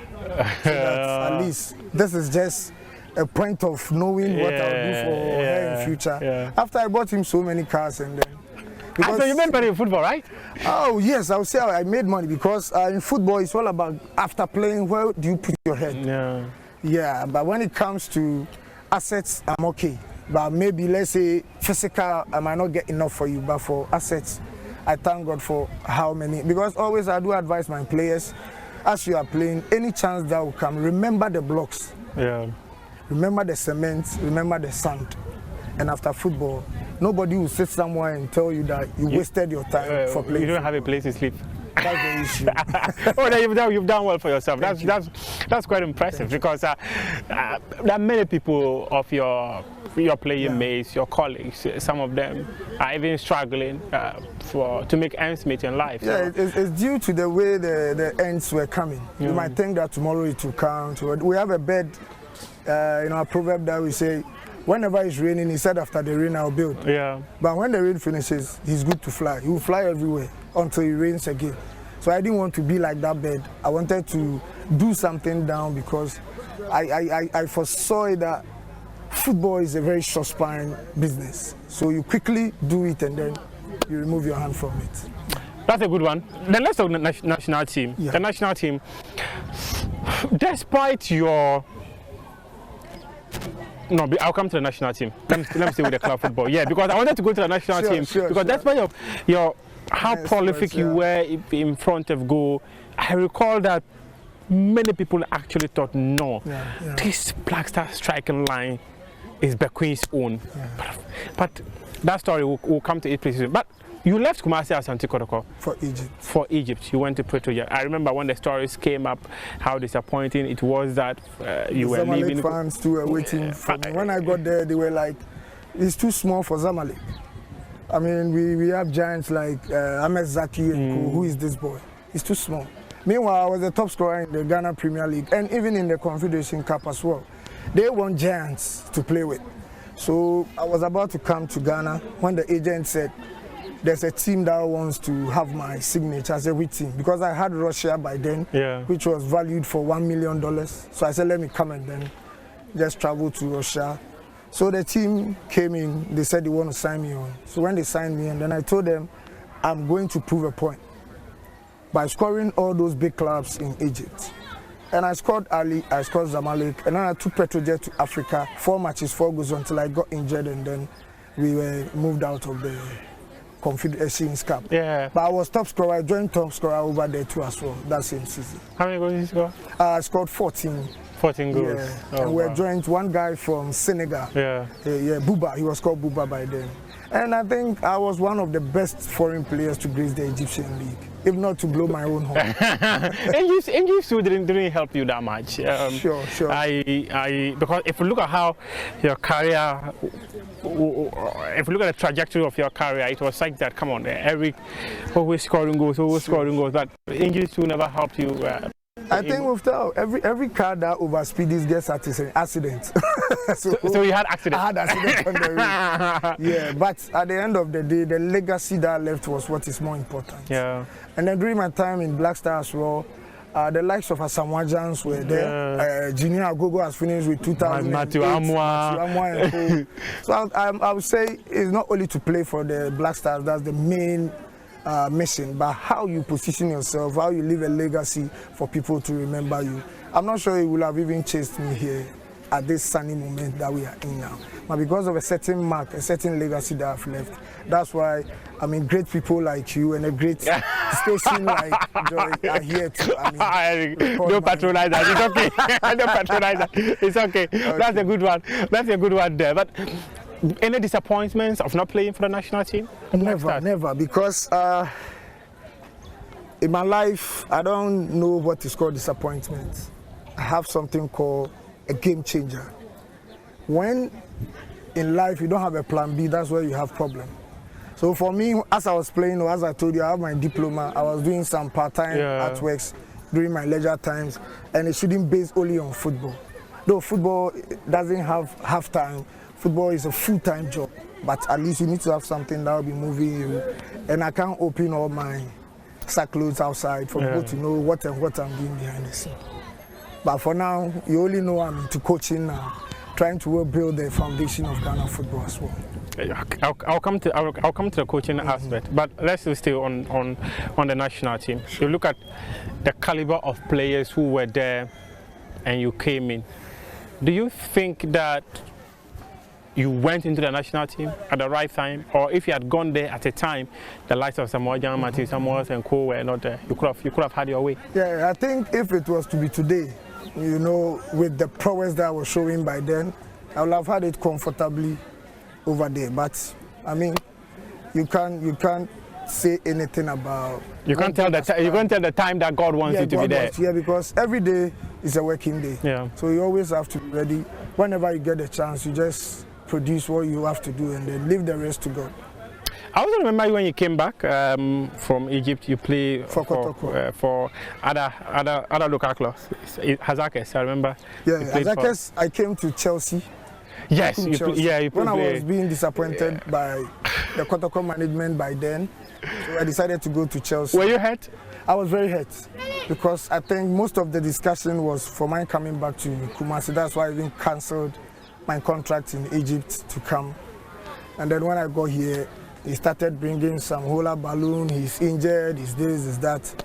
So I was even lucky to play that season.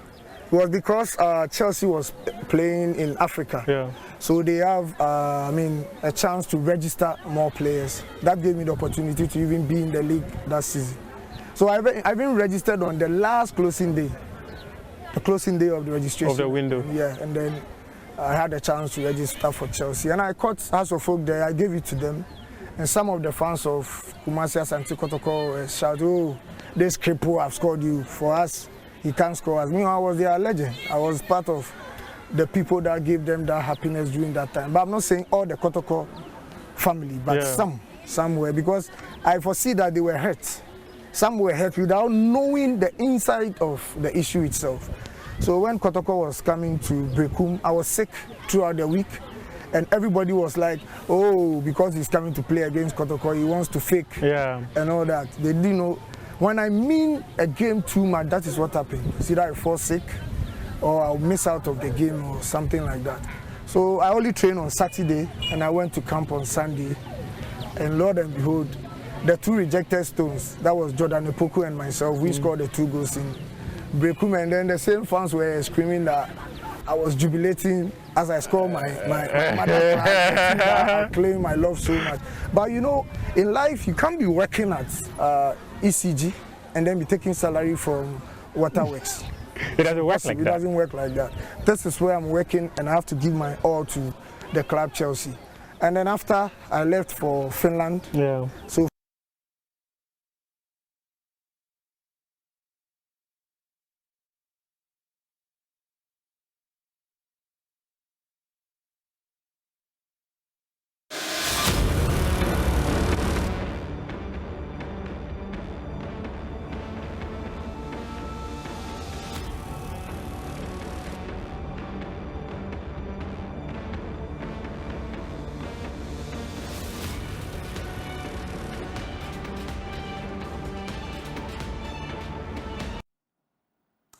Welcome back on the AM show. And of course, it's time now for me to share with you my blunt thoughts this morning. Thank you, Ghana, and all of those across the world who are watching us. This morning, I've titled it, The Press Freedom Ruse, Our Economic Woes and Unemployment Blues, Ghana in the Wilderness. Ladies and gentlemen, there is this saying that translates into English to wit as, if the pauper says he'll give you clothes, listen, hearken to his name. Kwatrekwa, so bema ontuma, tienidin. It's got to that point where we really need, especially ahead of election 2024, to listen, pay keen attention to what our politicians from whatever end are saying. Because that is how we can hold them, their feet, to the fire of accountability, should we give them the nod. This morning, I want to focus on a number of matters. I want to talk about the economy. I want to talk about unemployment. I want to talk about myriad other issues. But I wanted to start just briefly from here. Mr. President, Al Jazeera, on the back of that docu they put out, the documentary Gold Mafia, has refused to apologize to you or to retract what they put into that documentary. It casts a slur not just on you, but on all of us, because you are the father of the land. I did suspect this would happen, and I said it on live television. I'm hoping you'll pursue this further as an individual so that we can get some closure to this matter, hopefully. That is my gentle charge to you this morning, Mr. President. But now let's get into the substantive issues. If you look at Ghana in terms of press freedom, we've been there, we've done that, we've done great things, but it appears in recent years, especially over the last 2 years, we appear to be losing the plot, and I don't know what it is, or don't I? Actually, I do. The likes of Ahmed Hussein Swale come to mind. You cannot for certain have such things happen without any justice served. This justice has been delayed too long. This axe is grinding for too long. And this is becoming justice denied, not just justice delayed. I'm a journalist. And I'm not saying this just because I'm a journalist, but because he was and is a human being whom we lost. Especially in the context we lost him. Do something, Mr. President, about that. But when you look at our rankings when it comes to world press freedom, in 2012, we ranked 41st. The year after that, 30th, then 27th, then our best within the last decade, thereabouts, 22nd. Befitting. Of course, we could have always done better.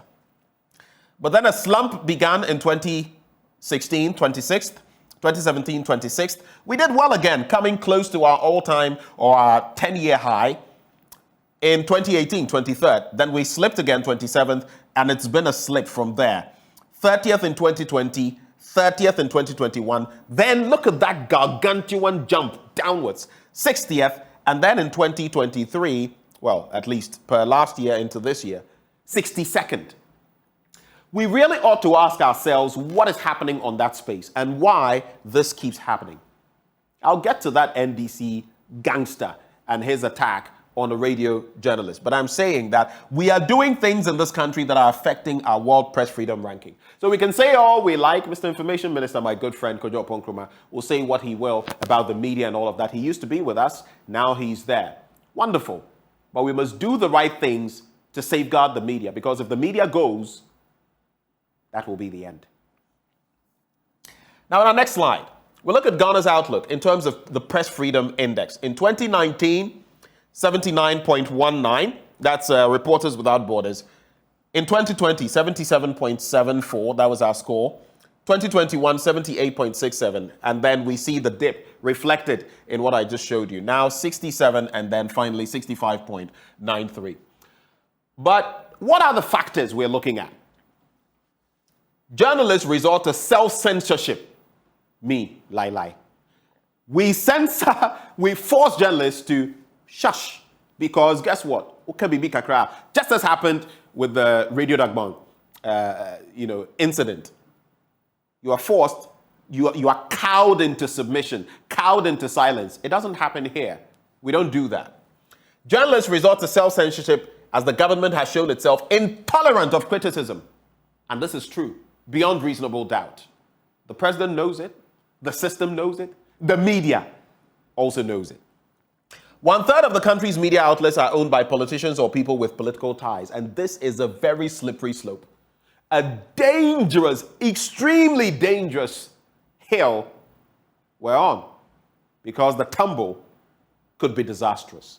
The politics we play in our newspapers and the print media, on TV, on radio, where people are slanted in a certain direction. Me, I have bashed the former administration. If you like, I can give you evidence. I'm bashing this current administration with evidence because they are doing the wrong things. Where they do right, we'll tell them. But where they err, we'll point it to them without fear or favor. That is journalism. Now, journalists are sometimes denied access to information. Haven't you seen a time without number? In fact, we have had cause to resort to the RTI Commission to source information for us. Non-transparency and inequitable procedures are used to allocate state advertising. We know that. Journalists have poor working conditions and low salaries. And there too, low salaries. Media entities across the country should learn to pay their journalists well. I can speak for myself and say my situation is good. But how about some of those people out there? How about them? How about those who are earning sub 1,000 cedis in a month? A hungry journalist is you know what I mean. We must also get some responsibility. And I was sharing with some people yesterday that maybe we need to have standards like the chartered accountants or the marketers would have, so that you go through a certain process to qualify to be a journalist. And after that, once you qualify, then there's a certain baseline that you must meet. I cannot speak so much for the technical people, like those on camera and all of that, but we must do something about the situation. Then there is politicians continuing to threaten journalists while most cases of violence against journalists are not pursued. All of these factored into those rankings. Now, Sadiq Abubakar Garba of Dagban Radio was attacked while hosting a live show at Tamale in the northern region. Former Deputy Communications Officer of the NDC, Hadi Pagaza, stormed the facility and started an altercation. Mr. Pagaza's compatriot threatened to, quote, stop mentioning his name if you don't want to die. And the presenter had opened the show with a clip in which Mr. Pagaza was talking about him, but the presenter decided not to respond. I would say that the full rigors of the law ought to deal with this former executive of the NDC. It makes no sense.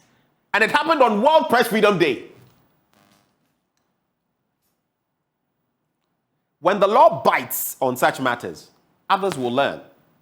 Because in law, we're taught that sometimes you must use measures that forestall other people from doing same. In this instance, let's pursue the law to its logical conclusion. But what have some prominent people been saying about this situation? Politicization of the media is a threat to democracy. Gifty Afenyidazi, former president of the GJA. It could lead to media unaccountability. Media houses should continually highlight challenges posed by illegal mining, which we're doing, develop stronger interest in the country's economic management. There's more. We have Justice Dennis Ajay. Journalists must fearlessly express their opinion on national development issues. It's not that easy to say so. It's not that easy to be here and do what I do, because we all know the challenges and the threats we face. And the subtle, reaching around certain people within certain circles to influence that. But lie.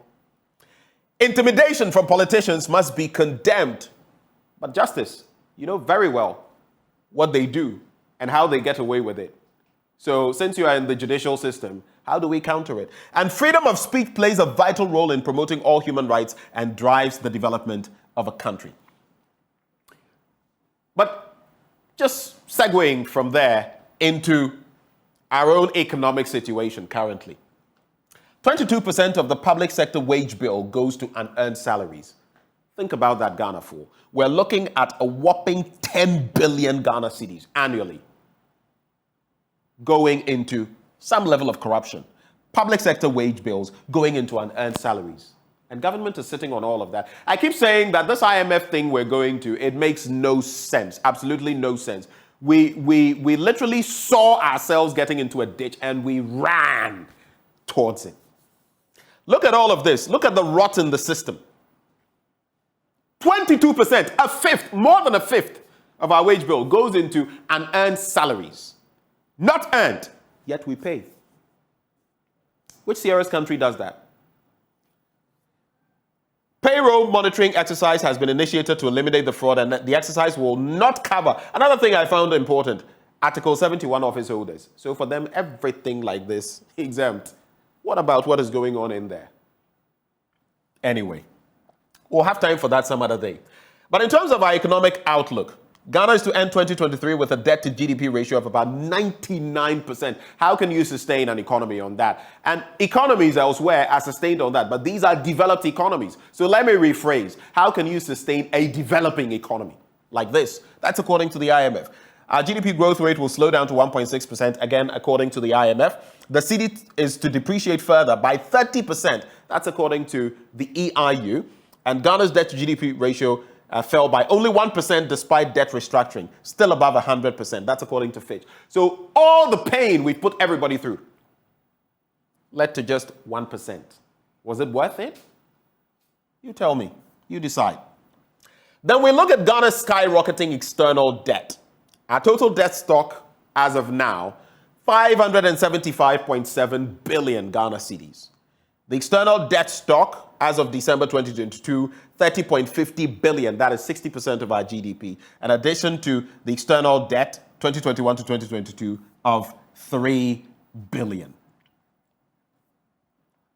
Now, in terms of the external loan agreements that have been signed by Parliament, look at them since 2018, 17, 19, 2020, a whopping 62. And in 2021, 28, when our appetite seemingly abated for a bit. And of course, with those new loans, as far as those 7 line items, taking out the Swami interchange, which was moved from a project somewhere in the Afram Plains, the $750 million, that one I don't want to get into. But setting up a new development bank, the DBG, and all of such, sorry, let me season my words, all of such hogwash. We have the ADB, we have the NIB. Why do we need another development bank again? Somebody explain to me. And why are we still pumping funds into this COVID-19 expenditure? We're still paying, when you go anywhere to do anything, a lot of the line items, you'll be paying for COVID-19 levy. What is that? Why are we still paying that? Even when the WHO has declared it no longer a pandemic. Ghana for you. And we're sitting there and not talking. Now, in terms of Ghana's alarming unemployment rate, as I get ready to wrap, idle hands are the devil's workshop. Idle lips are his mouthpiece. Go read Proverbs 16:27. It's not someone's quote. It actually starts with the Bible. According to the National Security Strategy document, youth unemployment is a threat to national security. But where exactly are we on that? Our labor force, 12.76 million. I have a few issues with some of these statistics, but it's fine. 12.76 million. Those employed, 11 million. Unemployed, 1.76 million. I have my issue with the unemployed category. But about 25% of our youth are neither in employment nor education or training. No employment, no education, no training. This is a recipe for disaster. This is a national security issue staring us in the face right there. National security issue. So at the national level, 77.74, and at the youth level, same, 77.74. In terms of female unemployment, and this is what really got me, 2 out of every 3 unemployed persons are female. 2 out of 3. That is serious. So whether it's the economy, which is hemorrhaging badly, or unemployment, especially with a situation like this, and I'm going to harp on this, this is not befitting of a country that claims to have such democratic credentials, Mr. President. We must do something about this statistic. Women account for more than 50% of our population. In the labor force, practically same. How can this be? It means that for every 100%, you pick in terms of unemployment, women constitute over 66%. Why? Let's create the opportunities. Let's do the right things. Let's stop the plenty talk. This administration talks too much. Do the work. Go on the ground. And if you do the right things, breaking the 8, you will not even have to talk about it. But right now, you can't even break a wooden spoon. You can't even break a broomstick. Talk of breaking the 8. Do the right things, and the people, even without the talk, will give you their mandate. That is my charge to you, Mr. President. But as I wrap, I want to leave you, Ghana, with 2 proverbs, African proverbs. The first is an Igbo one. It says, a bird that flies off the earth and lands on an anthill is still on the ground. Mibumube. A bird that flies from the earth and lands on an anthill is still on the ground. Has this administration flown? Has it taken off? Do they even have any justification for wanting another term? I'll leave that to you. Let's hold leadership accountable, Ghana. Let's hold them as we ought to. Don't let it just be Benjamin Akakpo. You out there in your office, you know the rot that is in the system. Yesterday on a migration page somewhere, someone was trying to defend the indefensible. Let's stop that nonsense. If it is wrong, it is wrong. Regardless of whose ox is God, regardless of NDC, NPP, take your partisan lenses off and deal with the reality. The final proverb is this: he that beats the drum for the madman to dance is no better than the madman himself. He that beats the drum, or for the madman, the lunatic to dance, is no better than the madman himself. That's another African proverb. I will not expatiate on that. I will not explain. It's up to you to read between the lines. My name is Benjamin Akakpo. I love Ghana, and that is why I do this. These are my blunt thoughts shared with you this Friday morning. For God and country, served raw, hot, unedited, undiluted. God richly bless Ghana, that is my prayer, and make her great and strong. Thank you for watching.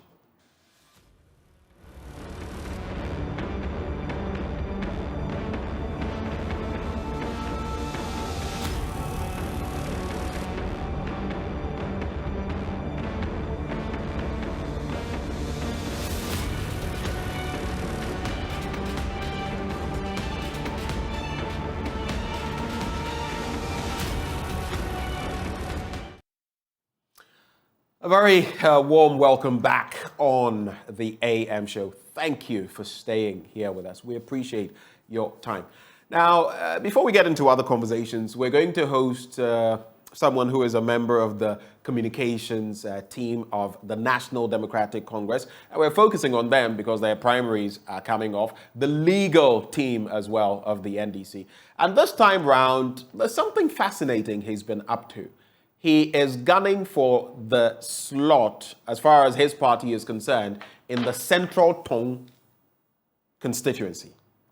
I was asking him before we came on air why. He will get to explain to us shortly. But ladies and gentlemen, let's put our hands together for a lawyer and a man deep-rooted in the social democratic fabric. I'm talking about lawyer Kojoga Adawudu. A very good morning to you, sir. Good morning, Benjamin. Good to have you on the show. It's a pleasure. I do this usually to calm people down before I start dropping the bombs. It's a pleasure. I like your thoughts on the leadership. It's thought-provoking. Yes, and I was so happy to hear that we should learn how to speak truth to power, to leadership. But, you know, one of the biggest problems we have is the cultural undertones of it. Okay, when you of leadership. Speak, yes, of leadership. People just emerge as a king or a leader. They have not done anything, no achievement. It's just been appointed, put there. So we have transported that into our political leadership and economic leadership. And they tell you, you don't speak in the face of a chief. When they penny in Kasasa, so when they are wrong, you can't even say it. And it's like everybody wants to carry the favor of the leader. Right. So if you want to carry the favor of the leader, so I always say it's either you install a chief who is doing well, we say, that is our son, that is our chief. Or you install a king agokoli, that you can only make insinuations, cast slap behind him. You cannot say yes, it to his face. So it depends on us, what we can do. In other words, you're saying that we, the people, must push for a new kind of leadership. Exactly. That is servant leadership, not servant leadership. Lord leadership. Not leader. But it all starts with us, right? I mean, the very people we hype, the very people it's like in our churches. Sometimes people get front row seats and all the prominence simply because they are wealthy and all of that. No one questions what is the source of their wealth. It's the same situation, same scenario. I think the churches, I was asking some of the clergy and the people, what they were trying to explain to me is that give honor to those who are due. Respect your leaders. So for them, it is not a matter of the affluence. It's a matter of the honor they give to them as our leaders. That is what the churches, they do. But it's not about what you can give to the church. So if you don't really understand it, you may misinterpret it and say that because he's wealthy, but because they see him within the society as a prominent citizen or something, that's why they give them the front row. But I think it must I can say for certain that in some instances that is the case. Yes. Not in all instances. Not all. But I just had this to say. You say you liked my blunt thoughts and all of that. I remember during President Mahama's tenure, I also caught some flack for saying certain things. I hope that should your party come to power, and I do say you will still like it. No. You see, my father and my grandfather, what they told me, and I've been taught, is that when you are doing something and everybody is praising you, there's a question mark. Right. If nobody is criticizing you, there's a question. Everybody is criticizing you, there's a question mark. So some will praise you, some will criticize you, but the best judge is your conscience. So if your conscience doesn't prick you, your conscience doesn't say anything, and you get involved and you are satisfied, there's an internal satisfaction, know that you are doing the right thing. But if your conscience pricks you, it should tell you that you're on the wrong path. You're on the wrong path. So it is good. If you don't tell the leadership, you don't tell the people, how will they know? And genuinely, leadership sometimes, it's lonely. Right. When you are there are praise singers, sycophants surrounding you. So they don't give you the right picture. It's the person behind who will tell you A, B, C. Because it's like they want we say, beating a path, you will not know that it's getting crooked. It's getting crooked. So for me, criticism, positive criticism, gives me a good feedback and how you move forward. Let's talk about you. Yeah. And going for this. Have you ever tried securing a parliamentary seat before? Is this your first attempt? Yeah, this is my first attempt. Your first attempt? Yes. Why do you even want to go into the politics of legislating and becoming a constituency representative, getting to parliament? What is in it for you? Why? Why does Kojogo Adawudu want to get there? Thank you. I think it's gotten to a time. They said the Bible says there is time for everything. It's gotten to a time, I think, that my people from the constituency, the chiefs and people, have been calling for me to come and represent them because of the good work they see I do. What good work? I advocate for the people. I fight for them, justice where there is an injustice, whether in the village, in the constituency. I do all this. They see me at the top with the National Democratic Congress, and they think that this is somebody we can send to represent us. There's a proverb in our language that when you want to send a child, look at his legs and look at his mouth. So it is said that you look at his mouth, whether he can express and deliver the message you have given to him. Look at his leg, whether he can walk and be effective in doing it. And I think it is time they are calling me to give back, to provide leadership to the constituency. I think one of the challenges we've had as Central Tongu in the few years has been leadership. And I think that also there is some fragmentation within the constituency, and they see me as somebody who can come and unify the constituency and move it ahead. And I think that they feel also that I'll be a perfect complement to my brother Sami Okujeto to bring the Tongu land out, because the Tongu area, we have 3 constituencies, and they are looking for people who can project Tongu land in the Volta region. And I think that the people believe that I'll be a perfect person to complement and help in the leadership role, because they have seen at least some few skills. They believe that I'll be able to project. By what we do, I'll also be able to project Central Tongu and Tongu as a whole. You spend some time in the constituency. You reside there for quite a bit in a year, right? Yes, I have a small place that every time, mostly I even go there to do my work. So when I get to the constituency, I go around with the people. Some people see me and say, is this the lawyer that we've been talking of? Because when they see me, I go in shops with them, I'm with them, we talk, we chat. And some believe that, we thought this man, he will even eat with us. I eat with most of my people, we sit, and they're like, is this the lawyer? So we thought it's somebody that the aura around him, he cannot come to our level. But we discussed. And more importantly, the youth, they don't have job. But I give them hope.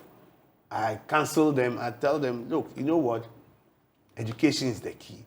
Education is what will put you on the same pedestal with the rich man's son. You sit in the same classroom. So let's have hope. And I think that we are getting there to see how we can put our Central Tongue, let's rise again. And we look at, there are prominent people from my area, how we can bring all of them to help us, ourselves, right? So that we start project. Mafikumasi stands out when it comes to water project. We didn't have water. It used to be about 30 years. We used to have bilharzia, but it's the same citizens, prominent citizens, who came together and now got a water system that was distributed before government even came in. So the people are very determined people who want to do it. There's one town, now I call it Bakwa City. I got there, there are prominent citizens from there, and they are constructing the road. The road is even bigger than what we see in Accra here. The road, huge. So I said, I was telling one of their prominent citizens that when I come, we'll change the name to Bakwa City.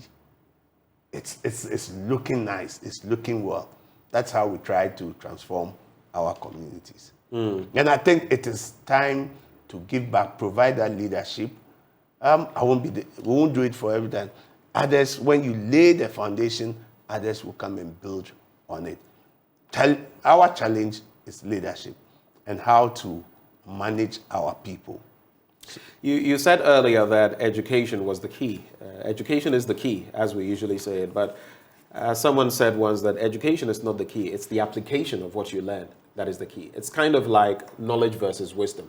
Knowledge is knowing, wisdom is the application of knowledge. So, of course, you must get the first step, but while education is prominent, I feel one of the deficits in our country is the application of same. So while we push for knowledge acquisition through the means of education, we should also push for wisdom. I feel that is a major problem in our political system, because sometimes it explains what what's his name, the former sports minister, said that sometimes our hands are tied. Elvis Ankara. Efree Ankara. Sometimes it appears that the hands of politicians or the thinking capacities of politicians are capped in a way, and it becomes problematic. That's the way I see it. But I know you may want to react to that, but let's talk about the chief problems that you have noticed in the constituency. You've already started talking about youth unemployment, right? In recent times, we heard from the Ghana Statistical Service painting the picture about youth unemployment, how problematic it really is. Beyond that, if you want to talk on that, fine. But beyond that, what are the chief problems of the people of Central Tongu? One, Central Tongu is an agricultural area. So it's agrarian? Yes. So, one, difficult when they have to plow. They don't have the services of tractors. You know, you need to commercialize farming within the place. We have the Volta River passing through the constituency. Now, we have some portion of the land that is good for rice farming. So now you even see rice milling factories coming up within the constituency because some people have taken some vast portion of land to do farming. What we do mostly in Central Tongu is cassava.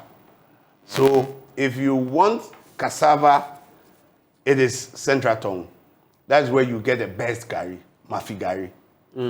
Gari in the whole this country, that is the best gari, and the market is Mafi Kumasi market. Mafi Kumasi, yeah. And all around, it is cassava dough or gari. Now, what I have identified, and speaking to some of the ministries, especially Ministry of Agric, they have a project called Modernization of Agric in Ghana, MAG. Now, we want to tap into that. And I'm talking to some young man. He has investors who are doing cassava farming in Kintampo, about 2,000 to 3,000 acres. So I was asking him, cassava for what? That's when he educated me and said, cassava is now being used for beer. Yeah, there's cassava beer. Yes, cassava beer. Cassava flour. Indeed. We have the gari. Which is also used for biscuits. Biscuits. We now have it for cassava chips that you can export. Now we're even using it for feed. So I was telling him. There's also starch. And there's also industrial ethanol, starch. I believe they can. So I was telling him that, look, no, we have land. It is a matter of just speaking to the chiefs and the families.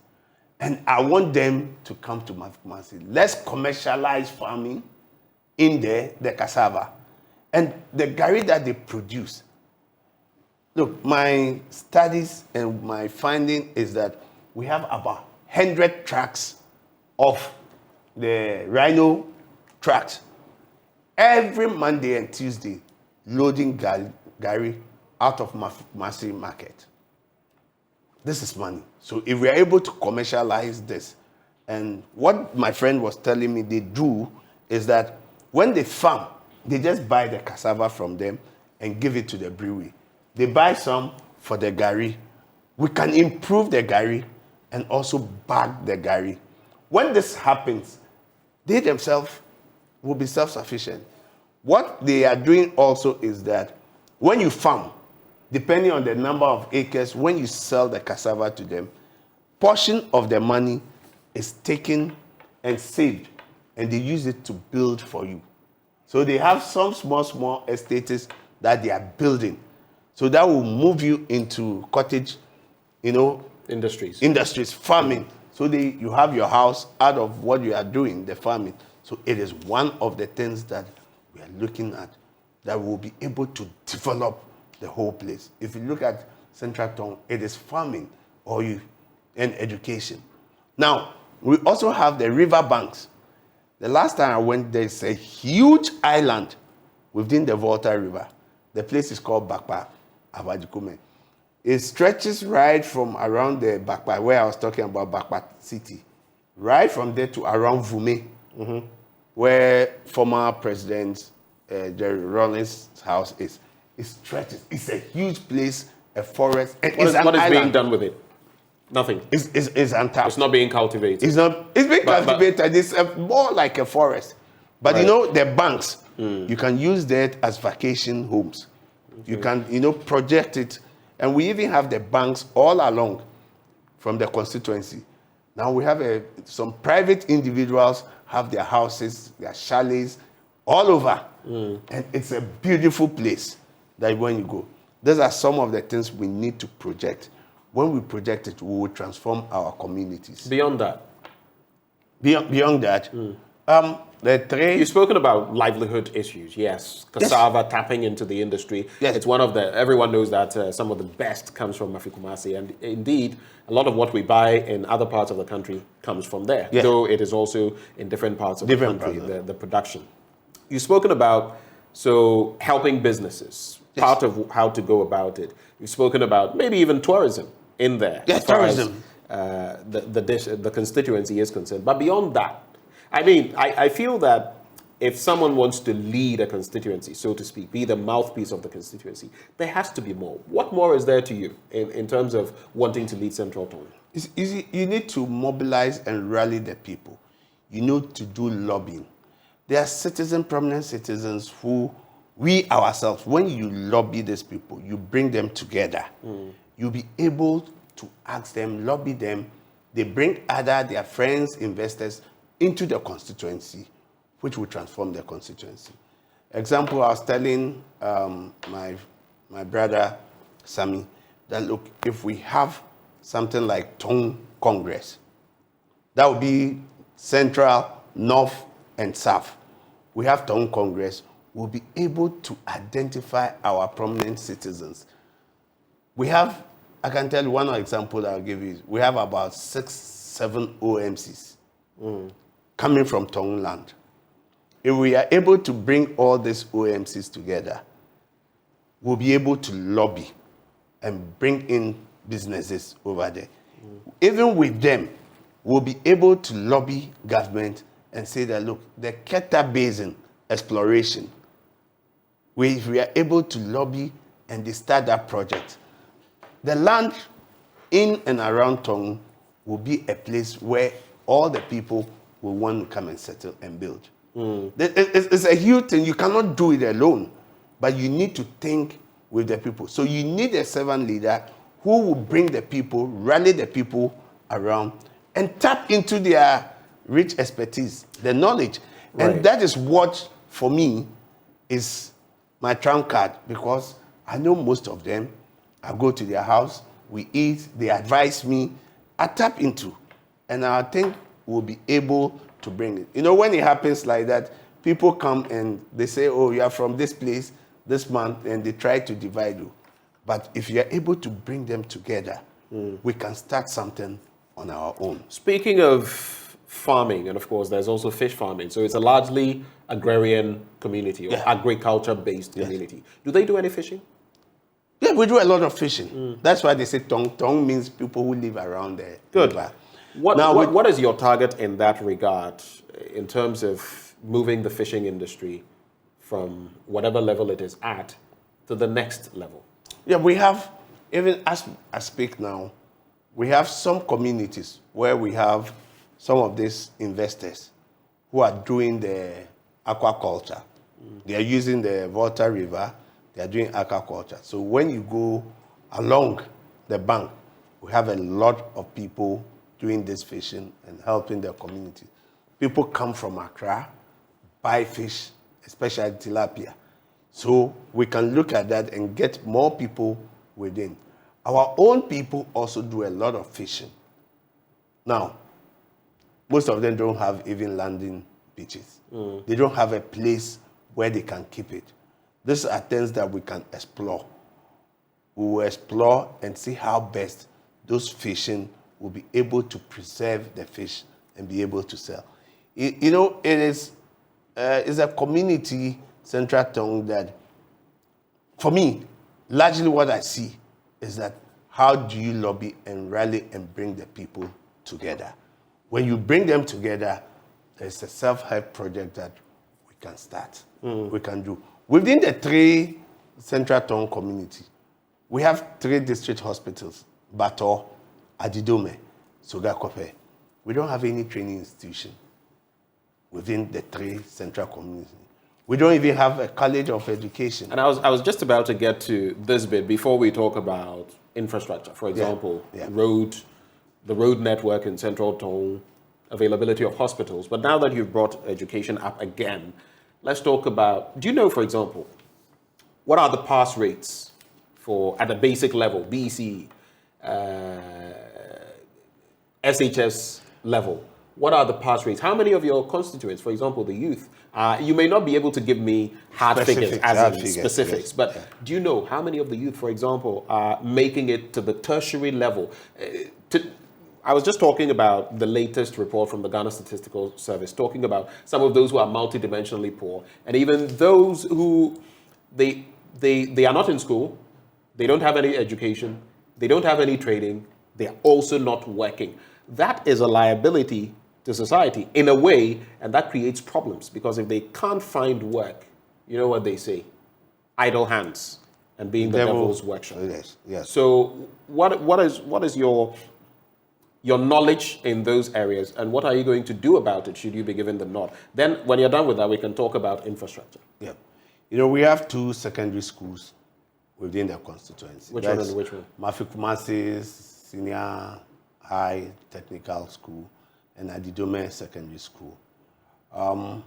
Infrastructure is not too good, but I can see there have been some improvement in it.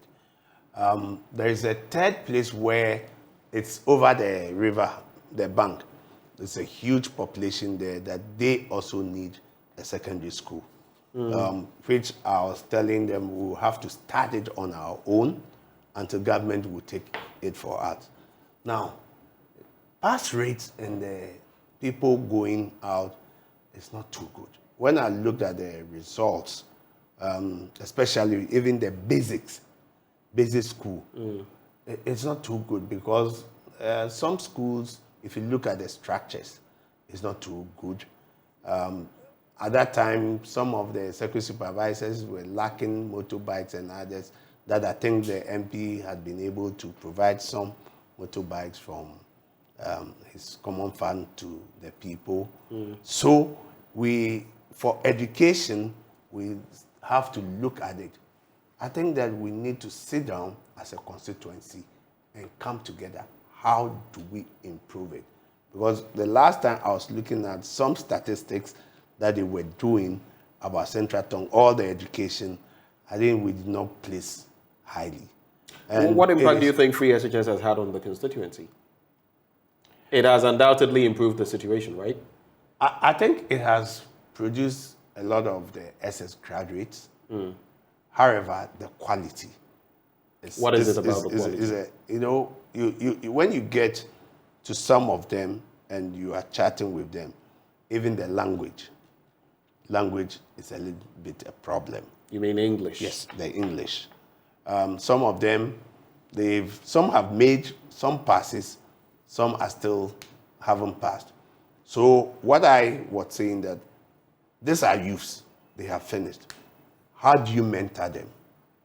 You need to mentor, monitor, and facilitate their progress in any vocation or career that they have chosen. My study, let me give you an example. When it comes to the women, the apprenticeship, when they get into apprenticeship, they finish the sewing, the fashion, and the rest. Because there's no guidance, there's no facilitation. When they get into it, they tell you business is not booming. They give birth, and that's the end of what they have learned, the vocation. If you had somebody who was mentoring them, somebody who was facilitating, giving them hope that it will be okay, get a showroom, do it this way, polish up, and send them, I'm sure they will be able to have done it. So I don't want to impose on anybody, a youth, and say, what do you do? Now, majority of them, there's a place I go, they tell me, all of us here, we are graduates. They're unemployed. They sit down and say, when you come to town, some people think that, excuse my language, they think that we are clowns, or they think that we are living some life that is vices. But they said, we are all graduates. We think it's just that we are not employed.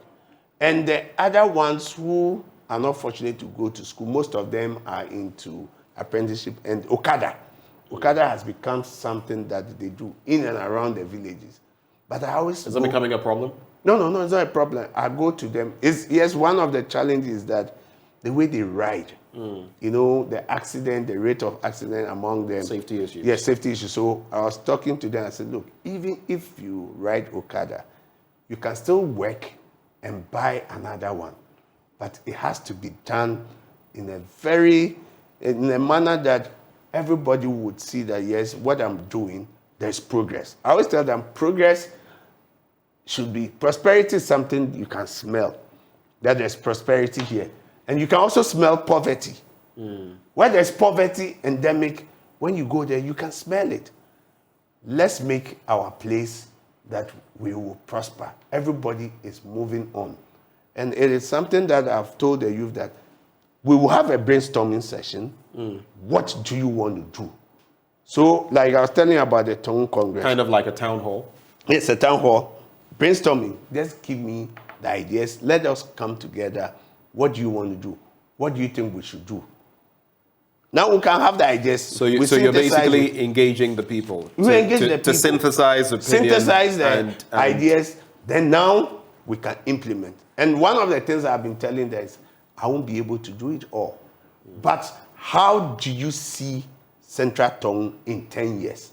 How do you see Central Tongu in 20 years? At that time, I may be old. I won't be there. But you would come and take the baton and run. All right. So let's put the plans together today.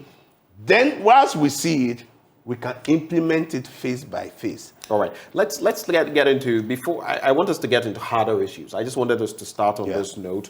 But to cap this section of infrastructure, health, education, other infrastructure in Central Tongu, paint for us a picture in about a minute or less. What is it like? What more ought to be done? We need to get, within the 3 Central Tongu, we need to get a health institution that would provide. You don't have a health post? We have a health post. We have a health post in Mafikumasi. We have some cheap compounds in some of their communities. But of course, they are limited. But they are limited. Our roads, apart from the 2 towns and few places, the feeder roads, they are not good. Our roads it's something that we need to be engaging the feeder roads to be able to reshape it every time. If not, when it rains, some of the communities will be cut off. You can't go there. Once it's raining now, there are some communities that extends to around Sege, Adan. We share boundary with Sege. You can't go there. We share boundary with Whole West and Adaklu.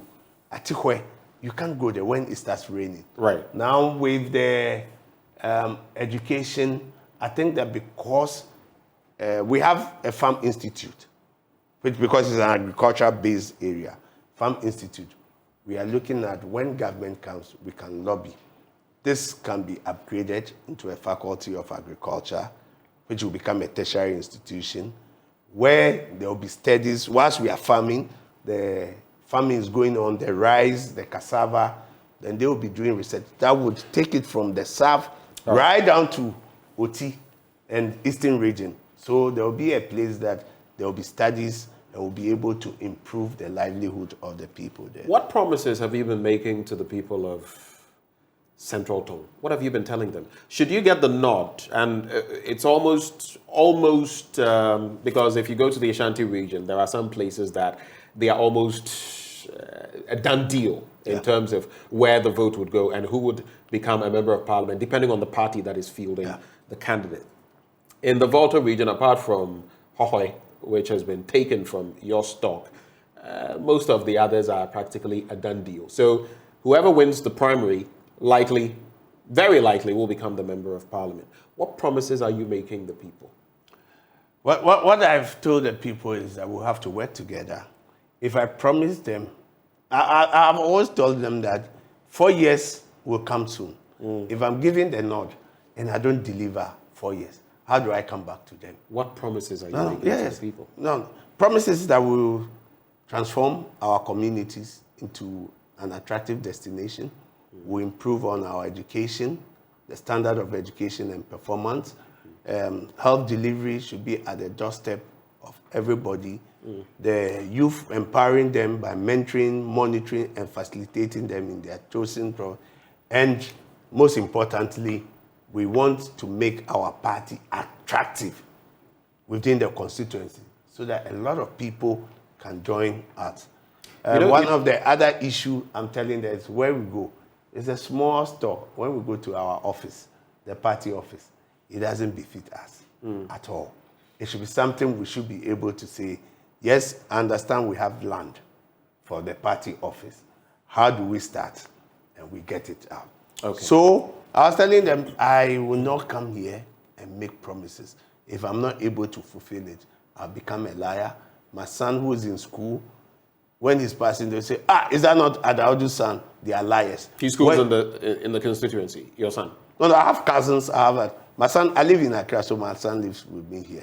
I have cousins, I have nephews who are schooling. And I always tell them, they will say my family, that's Adaudu's family. Oh, these people, they are liars. Just because I told a lie. But that doesn't mean that I will not deliver. So, what I've said is my vision and I'm delivering, they themselves will see it. If they don't see it and I come back to them in 4 years, they will have questions for me. I posed that question because a lot of you, yesterday I hosted Vera Haibo, who also wants to lead your party in Hohoi. And I spoke to her about the fact that a lot of you make promises you can't deliver. Roads and you're not even agents of development. No, you're legislators. If you're staying away from those promises, all well and good. The people who have expectations of you, though. But in terms of monetary capacity, now that you're going for that seat in terms of the primary, what has it been like? What is the reality? And your major contender, the person who is MP there, yes. What do you think you have over this person? The irony is even this, that yes, the delegates, no matter what you do, they will definitely ask you that take care of their transport and their food for them to be able to come and vote. When you go, they will tell you that if you want us to come and vote for you, then you have to transport us. You have to take care of our food, in spite of the fact that the constituency or the party is the one organizing. Because they always say they've had painful and bitter experiences that when they come, what is given to them as transport does not take them back home. So we also assure them that when we come, definitely. The daily request from delegates, it comes. It's something normal. Are you bleeding? Are you hemorrhaging money? No. Yes, you may not have enough, but the little that we have, because we have planned ahead. About how much have you spent so far? So far, I can't. You know, normally Let's be realistic. About how much have you spent so far? No. What I can say is that I can't tell you how much I have you spent so about far. 20,000, 50,000, 100,000, 200,000. I think the budget, for a budget to be realistically, budget to get into Parliament, you should not be spending less than $50,000. $50,000 to $80,000. You should not spend less than that. And this is just at the primary level. We know of figures that the EIU, other institutions have put out. So that's reflective. Yeah, because once you are going around, you gather the people to talk to them. They have to go to farm. They sit. When you go after the meeting, you have to remunerate them, maybe give them drink, water, And I have about 110 branches. So far, I have done about 102. There were some few ones that I was telling you that they are cut over bank. So 8 of them that I will still do. But you see, once I engage them, it gives me some hope. They see that this is the person we can send. So in terms of cost, you're saying here that you'd need about 550,000 to 600,000 cedis, realistically, to go at this. That should be a minimum. So that is your reality as well? Oh yeah, that's my reality. And this is the minimum? Yes, people would demand anytime, and the delegates will come and tell you. Someone will say, hey, this person is giving 2,000. This person is giving this amount. If you are not realistic and, on impulse, you may even spend more. Let me give you an example. I'll mention Quick one. You see, there used to some 2 general secretaries of the 2 parties. I'll mention them. When there was by-election, they will call their party general secretary and say, yes, you see, the people are here, they are sharing money, and you are in Accra. So not knowing, the other general secretary will call the other opposition general secretary, Chief, where are you? He says, I'm in Accra. He said, oh, they said you have come and you are sharing money. So that's how they became friends. So, you know, they would always play on your intelligence and tell you that, oh, this is happening here. If on impulse, you rush there and give money. Because they always want to find some delegates nice have ways. also learned They have also learned and how to play the system. But how you should have a budget and tell them that this is what we have. What is your budget? I'm not buying conscience. What is your budget?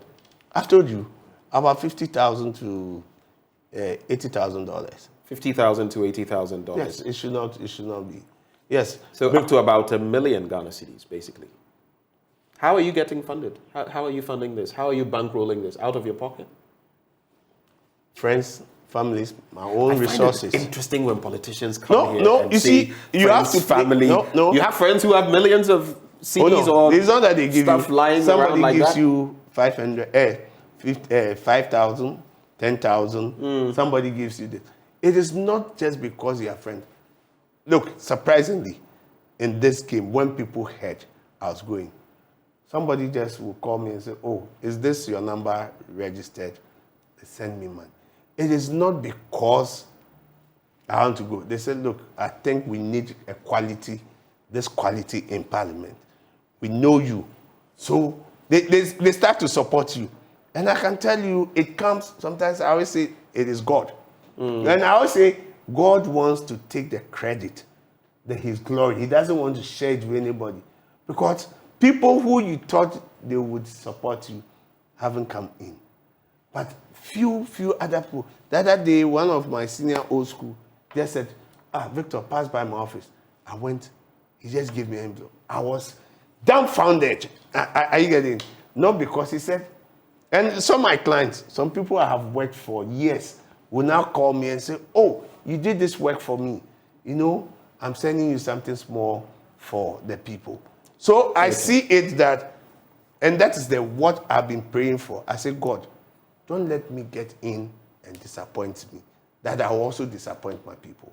All right. I want to get in, work for the people will be happy, and I can also make that impact on society. Then I can move. I want us to just look at these two very quickly in just a few minutes and move on. Continuing on that trajectory, funding. Do you think it is high time, especially as you're a lawyer, we looked at how political parties were funded in this country, how individuals are funded in terms of transparency, accountability, like we see in other systems. What do you think about how political parties are funded in this country? Practically, where we operate from, some criminal could fund some person who could even become president, and then we're in the hands of criminals, a cabal.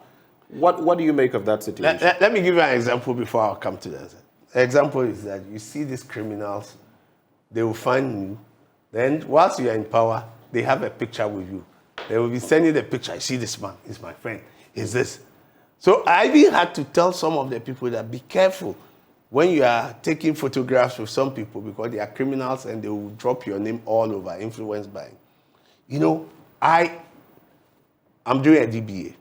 My DBA, the research I was just looking at, is management and sustainability of political parties. Right. I am a firm believer that the state must fund political parties. Because when we don't fund, people masquerade all these white pork barrel projects, elephant projects that you see. It is done. So it is transactional politics. It's become transactional politics. What comes into?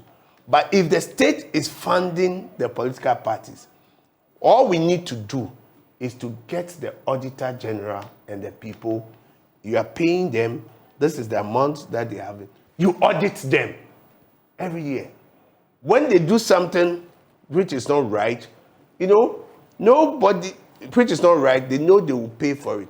Nobody will be ready to say that I was the national chairman or regional chairman, and during my term, this money was given to me, I cannot account for it, which would cascade down to my family and my children. He won't take reckless funding. Yes, he won't take reckless decisions.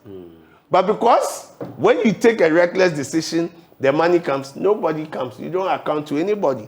But if the state is funding it, so I always tell people that let's have a homegrown solution. we should not always say that, oh, democracy is not been done before. How about external funding? Our laws in terms of outsiders funding politics is clear, yet we do know that there are external elements, again, for influential reasons that lobby through what they give you and all of that. Do we need stricter laws, or do we just need better application? I think better application. Better application. It's better application. We don't need the laws on our statute. That's why I'm telling you that if we have a system that gives you an amount, you're audited. I even said, pay the people, you can start. We are paying the national executives. We are paying maybe the regional executive. What modality? What is the criteria? You put all this into a homegrown solution policy. So whilst you are being paid, what are you using? The money that is being given from the state coffers. So there's a minimum that we can all go. If you are suspected that this had happened and somebody is taken as a scapegoat, right, on auditing this, you will realize that people will now be upright. People would be able to be accountable. But as it is now, no, there will always be a slush fund. There will always be ways where parties will have their money.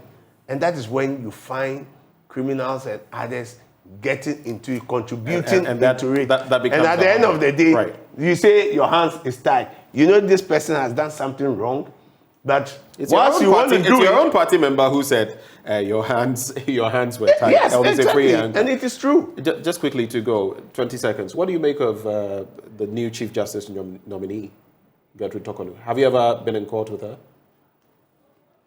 Positive or negative? Just let me know what you... For me, it is positive. I think when it comes to the law, she's sound.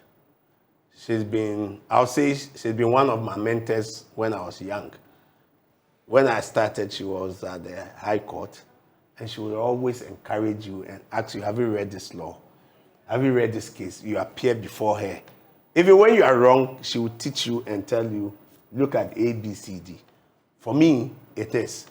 I just pray that while she gets there, there will not be any... she will take decisions that will be right and make an impact in the judiciary and do some reforms. But I think that when it comes to the law, she's competent. She's shown it. She's sound. Thank you. I always pray that her Christian principles should guide her. Because if she doesn't know and politics interfere, it may derail her from her. Thank you, Victor, for joining us this morning. Victor Kojoga Adawudu, he is gunning for the central Tongu seat in the Volta region. He wants to oust the current NDC MP and take over from there. We'll be hosting a lot more of them ahead of their primaries. We'll be doing same when the MPP is also gearing up. But thank you so much for joining us this morning. Now, right before we take a break and come back, we have two major issues we're going to be delving with. Pupils and teachers of Hiawa Methodist Basic School in the Wassa Menfi East District of the Western Region want government and other benevolent organizations to come to their aid. They don't have a proper classroom block, and they say that the poor infrastructure in the school is affecting smooth academic work, leading to poor performance by students. We've got this on our table. Up next on the AM Show.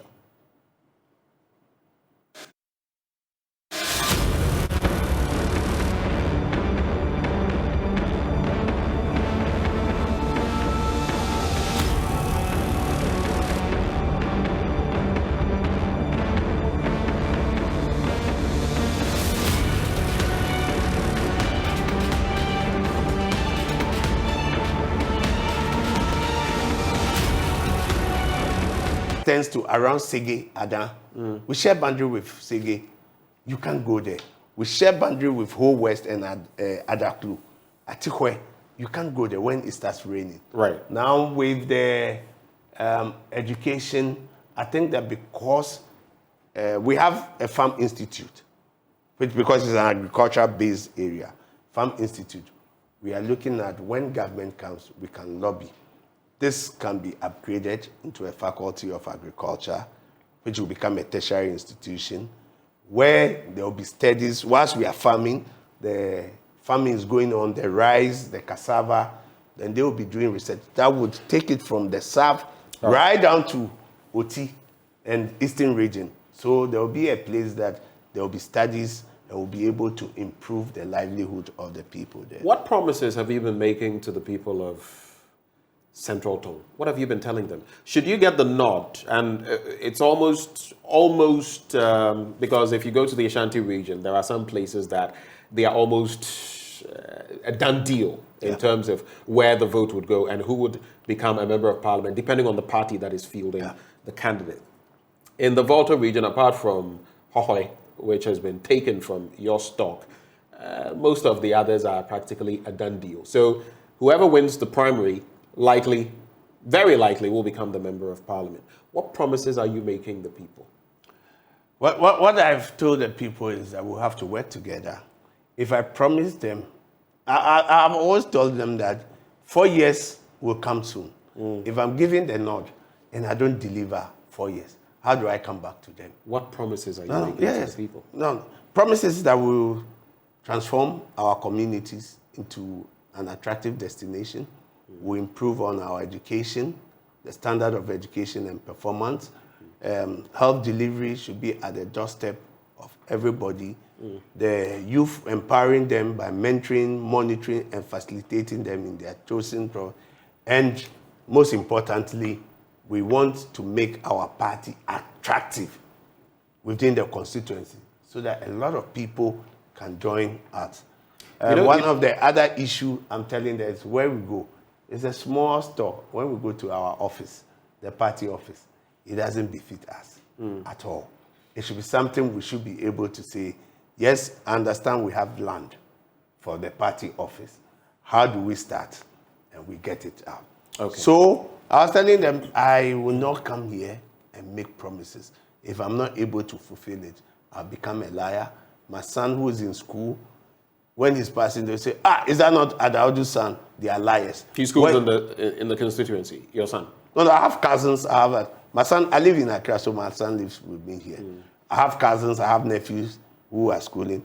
And I always tell them, they will say my family, that's Adaudu's family. Oh, these people, they are liars. Just because I told a lie. But that doesn't mean that I will not deliver.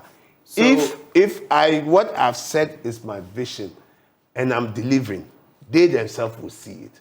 If they don't see it and I come back to them in 4 years, they will have questions for me. I posed that question because a lot of you, yesterday I hosted Vera Haibo, who also wants to lead your party in Hohoi. And I spoke to her about the fact that a lot of you make promises you can't deliver. Roads and you're not even agents of development. No, you're legislators. If you're staying away from those promises, all well and good. The people who have expectations of you, though. But in terms of monetary capacity, now that you're going for that seat in terms of the primary, what has it been like? What is the reality? And your major contender, the person who is MP there, yes. What do you think you have over this person? The irony is even this that, yes, the delegates, no matter what you do, they will definitely ask you that take care of their transport and their food for them to be able to come and vote. When you go, they will tell you that if you want us to come and vote for you, then you have to transport us. You have to take care of our food. In spite of the fact that the constituency or the party is the one organizing. Because they always say they've had painful and bitter experiences that when they come, what is given to them as transport does not take them back home. So we also assure them that when we come, definitely. The daily request from delegates, it becomes. It's something normal. Are you bleeding? Are you hemorrhaging money? No. Yes, you may not have enough, but the little that we have, because we have planned ahead. About how much have you spent so far? So far, I can't. You know, normally Let's be realistic. About how much have you spent so far? No. What I can say is I can't tell you how much I have you spent so about far. 20,000, 50,000, 100,000, 200,000. I think the budget for a budget to be realistically budget to get into Parliament, it should not be spending less than $50,000. $50,000 to $80,000. You should not spend less than that. And this is just at the primary level. We know of figures that the EIU, other institutions have put out. So that's reflective. Yeah, because once you are going around, you gather the people to talk to them. They have to go to farm. They sit. When you go after the meeting, you have to remunerate them, maybe give them drink, water, you know. And I have about 110 branches.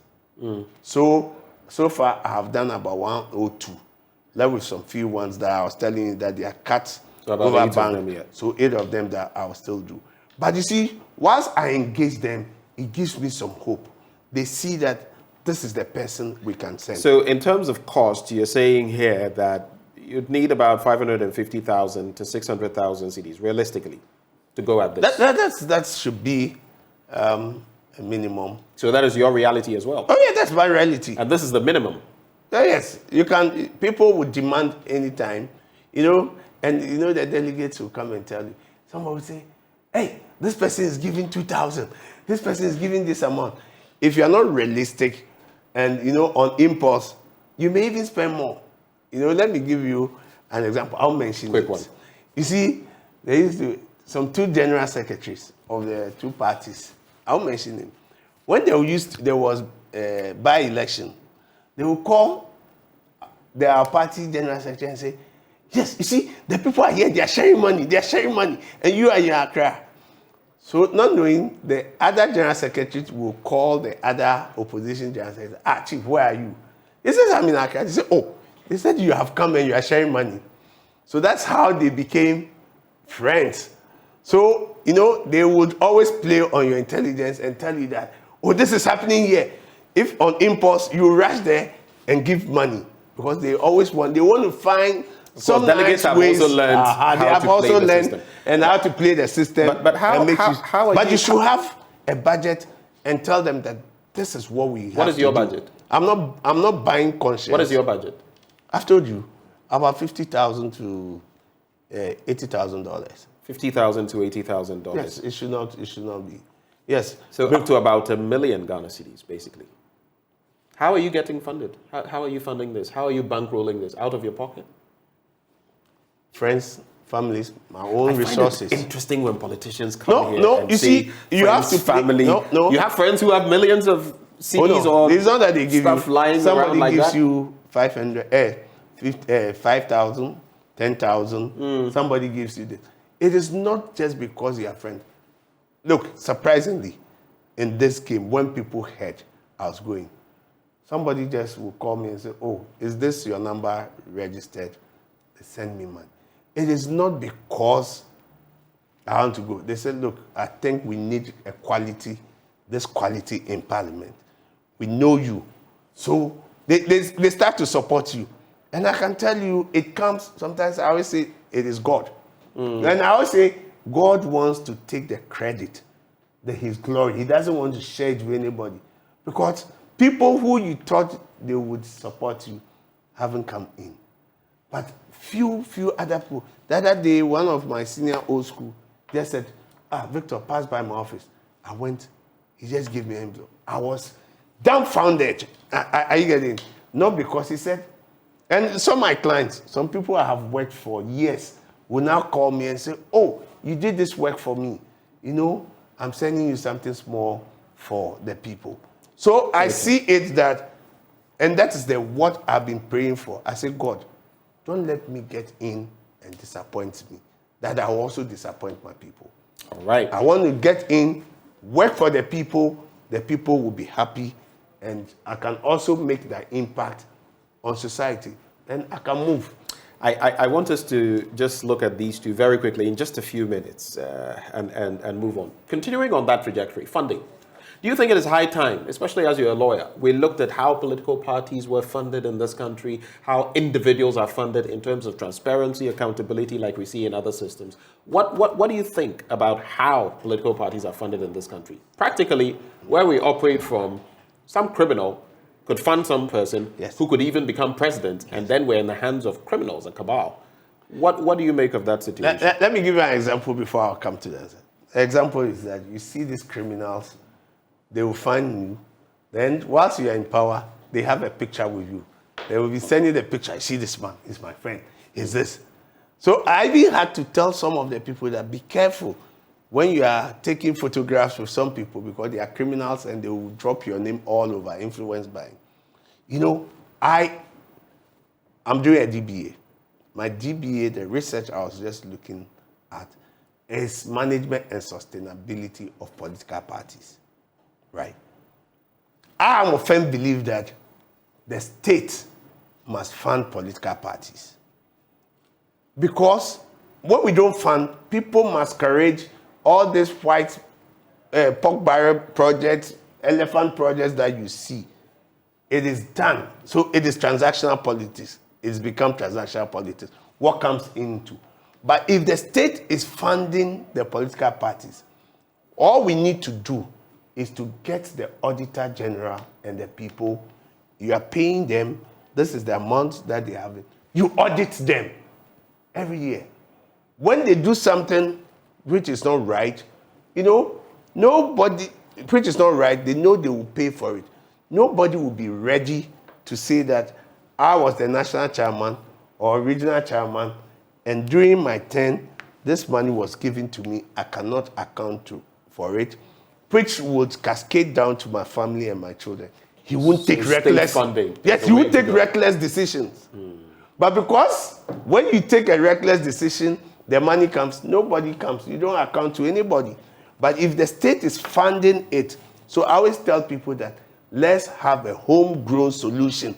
We should not always say that, oh, democracy is not been done before. How about external funding? Our laws in terms of outsiders funding politics is clear. Yet we do know that there are external elements, again, for influential reasons that lobby through what they give you and all of that. Do we need stricter laws or do we just need better application? I think better application. Better application. It's better application. We don't need the laws on our statute. That's why I'm telling you that if we have a system that gives you an amount, you're audited. I even said, pay the people, you can start.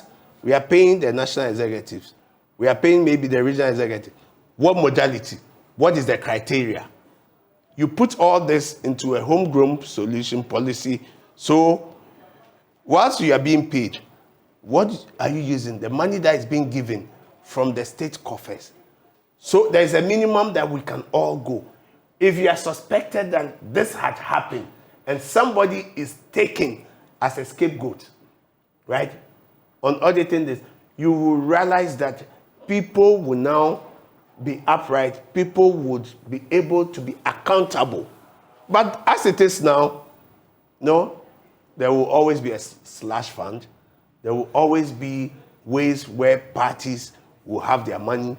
And that is when you find criminals and others getting into it, contributing into it. That becomes, and at the end of the day, you say your hands is tied. You know this person has done something wrong, but it's your own party member who said your hands were tied. Yes, exactly. And it is true. Just quickly to go, 20 seconds. What do you make of the new Chief Justice nominee, Gertrude Tokolu? Have you ever been in court with her? Positive or negative? Just let me know what you think. For me, it is positive. I think when it comes to the law, she's sound. She's been, I'll say she's been one of my mentors when I was young. When I started, she was at the High Court, and she would always encourage you and ask you, have you read this law? Have you read this case? You appear before her. Even when you are wrong, she will teach you and tell you, look at A, B, C, D. For me, it is. I just pray that while she gets there, there will not be any, she will take decisions that will be right and make an impact in the judiciary and do some reforms. But I think that when it comes to the law, she's competent. She's shown it. She's sound. Thank you. I always pray that her Christian principles should guide her. Because if she doesn't know and politics interfere, it may derail her from her. Thank you, Victor, for joining us this morning. Victor Kojoga Adawudu, he is gunning for the central Tongu seat in the Volta region. He wants to oust the current NDC MP and take over from there. We'll be hosting a lot more of them ahead of their primaries. We'll be doing same when the MPP is also gearing up. But thank you so much for joining us this morning. Now, right before we take a break and come back, we have two major issues we're going to be delving with. Pupils and teachers of Hiawa Methodist Basic School in the Wasa-Memphis East District of the Western Region want government and other benevolent organizations to come to their aid. They don't have a proper classroom block, and they say that the poor infrastructure in the school is affecting smooth academic work, leading to poor performance by students. We've got this on our table. Up next on the AM show.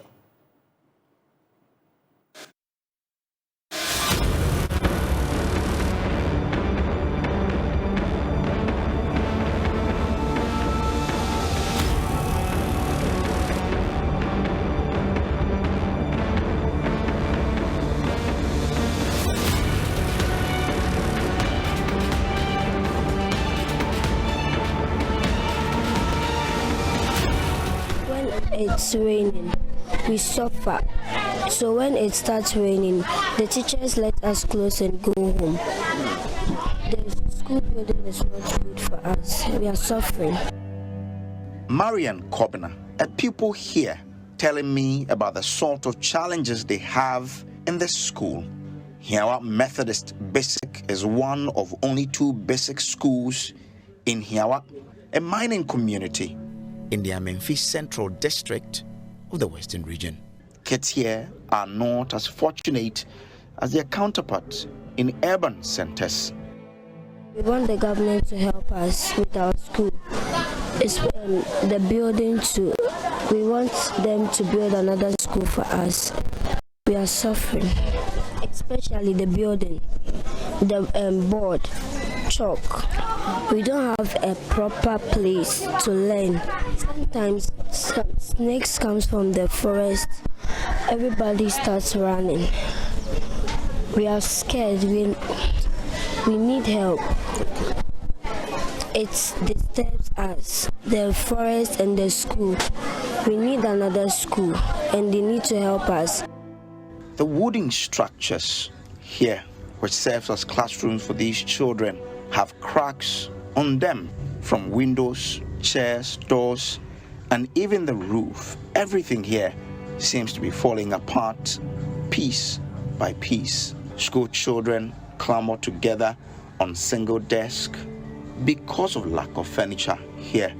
We are told that when it rains, water comes gushing through the classrooms. Marian says, aside the poor school infrastructure, the pupils in the school have just few textbooks. We need books. We don't have books. Reading books, English, maths, history, science, creative, all the subjects we learn. We don't have books. Especially the teachers use their computers and their phones to teach us. We don't have books. So we need books. Confidence Awuvi is a school teacher. According to her, the nature of the school building compels them to close school anytime it rains. When it's rain, we have to close down the school and go home. And all these are challenges which will not help them improve their academic performance, because here is a region that mostly it's rain. So when it's rain every time and we have to close down the school, it's going to affect the kids. And at the end of the term, we don't achieve anything. And all these are discomforting to us. I've been here for a year now, but how my other colleagues explain, it has been going on for a very long time. And that's the only thing they do. When it's about to rain, they have to close down the school, because sometimes the wind blows very heavily. And looking at how the classroom is, it's not good for the kids. Something might hit them because it's an open place. Yeah. Madam Confidence says the situation has a telling impact on the kids. I'm a class teacher, so when I come to school and I teach something and maybe you give them a test, you don't see that reflect in them. So you'll be like, I have taught this, so what's happened? Yeah, and all these are challenges, and I see that because of all these distractions, because you'll be teaching and something will come up, you have to go home. So they don't get anything at the end of the day. So you have to be repeating one thing. So if I'm to teach a topic, 5 topics for a term, and I do only 2, it will affect them. But they are doing the same curriculum with someone who is in a comfortable or conducive environment. One of the challenges confronting pupils and teachers here is the lack of a sanitary facility that compels both pupils and teachers to resort to the bushes to attend to nature's call. For my health condition, they passing stool in the bush, sitting here, it's discomforting to the kids as well, because we don't have a urinal and a toilet, so they do all that in the bush, and sitting here for 8 hours, it's really disturbing. The school management committee chairman of the Hiawa Methodist Business School, Owusu Kwedu, explains these challenges are seriously affecting the education of the pupils here. He says without some quick intervention from the government, these children will continue to learn under such terrible conditions. How did they be through crying? So tobre, so fatihad. The last thing I was in suit a film pass, I got a film tea, and the also club bar say a mutia heating so to me Bema Colano and what's wrong. How did the Dawson? If your environment in a class war kakra, because environment no determine or life, and the environment no M1 Colano. If it's an environment in a cry young population about Dawson. But I know I will only be who are Nasa or Mabamago. Nasa, we mucha gata to anymore. Sansu never school classroom, nebejai. You got on the chat into once the last room, no one say a fat a nasa, but pressure now, Hanson, so to try a buafaso. I would like the government to come to our aid and help us. At least when we get a conducive place, it will be better. We are not asking for much, but at least when the classroom is okay for them, it will be better. So if someone should set up a library for you, you think it would help you? ICT lab and science lab, we need some monitors, computers. We don't have some. We need the government, the NGOs to help us for our school and our books too. We need some help. Maybe someday life will change and the conditions in this school would improve. But one thing is obvious.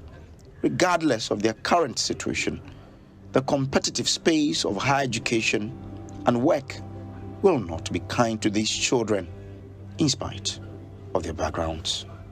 For JoyNews, Samuel Kojo Brace, Hiawa. A very touching story there from my colleague Samuel Kojo Brace. Thank you for staying on the AM show. I'm Bernice Abubeidu Lansa. And Executive Director for the Institute of Education Studies, Dr. Peter Anti, has joined me for a very brief conversation on this. Dr. Anti, this is no news to us, right? The infrastructure challenges in our education system. Remember the schools of shame, the one we produced that got the minister talking and complaining some months ago. We have had these conversations at the higher level, bringing in government and why government must step in. Obviously, a non-debatable issue. But I'm beginning to wonder what the local government is also doing. What MPs use their common fund for. What people within the community can also do to ensure that these young ones get the quality of education that they deserve. Listening to that young girl speak so eloquently touched my heart, and I'm just thinking to myself, what kind of excellence she would portray if she was given all the needed support that she deserves. How can we, while we wait for government to do its work, obviously government cannot shirk its responsibility, ensure that we are also asking the local government to do some of these projects and intervene in meeting the needs of these little ones? I think that we need to revisit our discussion on the decentralization of our educational system. That is what we have to go back to. We were having that discussion, and then I think it got to a point that we couldn't push further on that. And I think if we are able to do that, if we have some sort of partial decentralization policy running, we'll be able to solve some of these problems. And I agree with you. Some of these things you should not wait for the central government to come in. The local government, the local level should be able to handle this. And more importantly, if you look at, I think this is a Methodist school. I've been to this school before, and the church is just close by the school. So I'm thinking that sometimes our local churches should also play some roles in this. I'm thinking that another way that we can also look at this is to see how best we'll be able to bring in the churches as it used to be when they play some serious roles in our educational system, because the story is disheartening, and you cannot continue to have kids going through this kind of this is not education. There's nothing educational about this. There's an old church building there that some of the kids are even attending school in, and this is seriously not education. And if we are not careful, we are not going to get anything better from whatever it is that we are providing for them, that we are calling education. And we need to act as early as possible. And as you are saying, two important points. Sorry to interject. One has to do with decentralization. The other has to do with the involvement of churches and mission schools. And I remember, especially at the senior high level, when the conversations about free senior high school came up, and people raised concerns that this could make churches a bit dormant in what they provide in terms of the running of schools that belong to the churches. Now, this school, like you said, has been offered a structure by the church. We don't know the financial muscle of the church. We don't know what the financial arrangements are. But does it appear that government wants to carry the entire burden on its own? Is that the sense you get from your assessment of the education system as it is now? And if not, why does it appear that some of these institutions and organizations that hitherto will pump in so much are beginning to retreat? Yes, I think that it is a basic duty of government to ensure that education is provided to everybody. That is enshrined in the Constitution, and government needs to do that.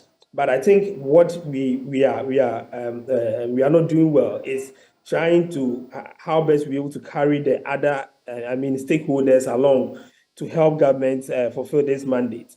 Government cannot do everything, and that is the communication that we have not been able to carry well with the populace. But government seems to say that they will be able to do most of these things. But the reality on the ground is clear that government cannot do everything. And that is why the churches would have to come in, civil society organizations, philanthropists, and other people would have to come in and support the provision of education in areas like this. And if you don't have institutions like, your platform to project some of these things, truth be told, some of these things will never come to the limelight.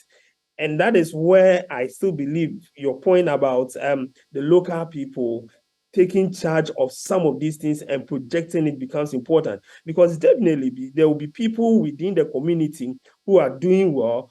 There will be people within the community, the chiefs, the assemblymen, other things, who can do other kind of activities. Some people do homecoming, they do fundraising, other things to support these schools or these infrastructure challenges that some of the schools within their jurisdiction are going through. So we need to be innovative. Again, I also think that sometimes when the big men from Accra visit our regions and our district, we should take them to some of these schools. And I've had problems with the situation whereby the minister visits a region and is taking to the best schools, and they are taking pictures, and they are showing it all over the place. Whereas within the same district or within the same region, there are very bad schools with bad infrastructure conditions, and nobody talks about them. Nobody takes them there. And you can't blame the minister. There are local people who are responsible for this, and these local people should project their challenges and their problems so that the leaders would see and attend to them. But when they also decide to hide behind whatever reason that they have, and then we take the leaders to places that are doing well, then the leaders feel that they are also doing something substantial and they are improving the lives of the people. But that is not the case. So this is a local problem. We need to get the local people to start pushing up for some of these things. And when the leaders at the top sees that these are happening, they will also find ways and means to help them. Let me say that you know that these schools, they are what they call school supervisors, the CISOs. They visit all these schools. They are supposed to submit reports to the district director of education. So the district director of education knows the state of this school. I visited this school about 3 or 5 years ago. I visited this school. They know the state of this school, and I see it, and I'm like, there's nothing that have changed in this school. So what are we been doing with the reports that are coming from the people we have put on the ground to give us the indication about how education is going on the ground? These are things that we need to start questioning district directors and those people who are responsible for the MP in the area, the district chief executive in the area. They have to come on board and help whilst we work on a broader policy of seeing how best we'll be able to decentralize education, especially at the basic level, if some sort of partial decentralization can be embarked on, so that the district will have some sort of income to support some of these schools that are very, very poor in terms of their infrastructure and education delivery. Thank you so much, Dr. Peter Anti. I'm grateful that you could join us for this conversation this morning. So the broader conversation remains. Meanwhile, here at JoyNews, we will continue to highlight the plight of these young children who deserve the best when it comes to education. We'll take a quick breather. When we come back, still on children, but this time round on their health, we'll be focusing on neonatal jaundice. You want to know everything about that? Do stay.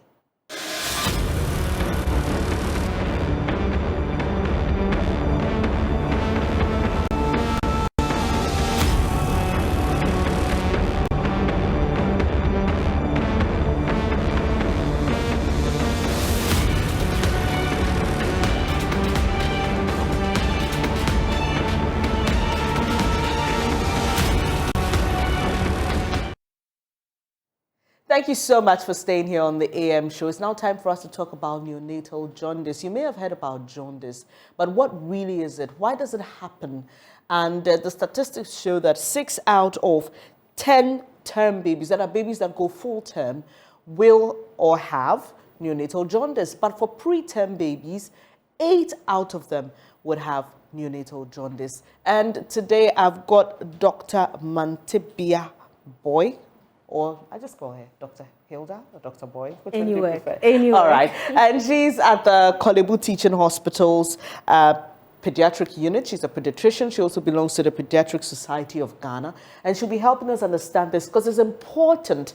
Doc, I have read stories. I have seen mothers break down because they didn't take jaundice seriously, and it left their babies with lifelong complications, things they could have avoided. And that feeling of guilt is so strong that for some of them, they actually need a lot of help to get out of that situation. But let's start off with what jaundice is. What is jaundice and why does it happen? All right, jaundice is yellow. It means yellow. Okay. And you're wearing yellow, a curryish shade. When I actually wore this dress today, I was like, okay, there's something happening related to jaundice here. Yeah, in the spirit. Yes, so that's yellow. Okay, that's jaundice. And a newborn, a baby that is born less than a month of life, or some would say less than 28 days of life. So that's just a newborn jaundice. A baby less than a month who is yellow or has become yellow. And you will see the yellow on the skin in some cases and on the white part of the eye. That we call the sclera. So it turns yellow.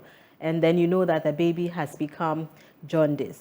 Now, newborns typically have neonatal jaundice, as we have said. About 5 to 6 out of 10 whose pregnancy, like the mother's pregnancy, reached term, that's like 9 months and around there, about 6 out of 10 of them. And those who are born early, before 9 months of pregnancy, they have it a bit more because they are more immature. And it's got to do with the immaturity of the liver and the handling of the load. So the red blood cells will break down, and a byproduct of it is the bilirubin that will go and stain the eye yellow. So that's how come preterms have it more than the term babies. And some of it is just what we'll say physiological. It's usual, it's normal. And those will typically show from about 2 days of life.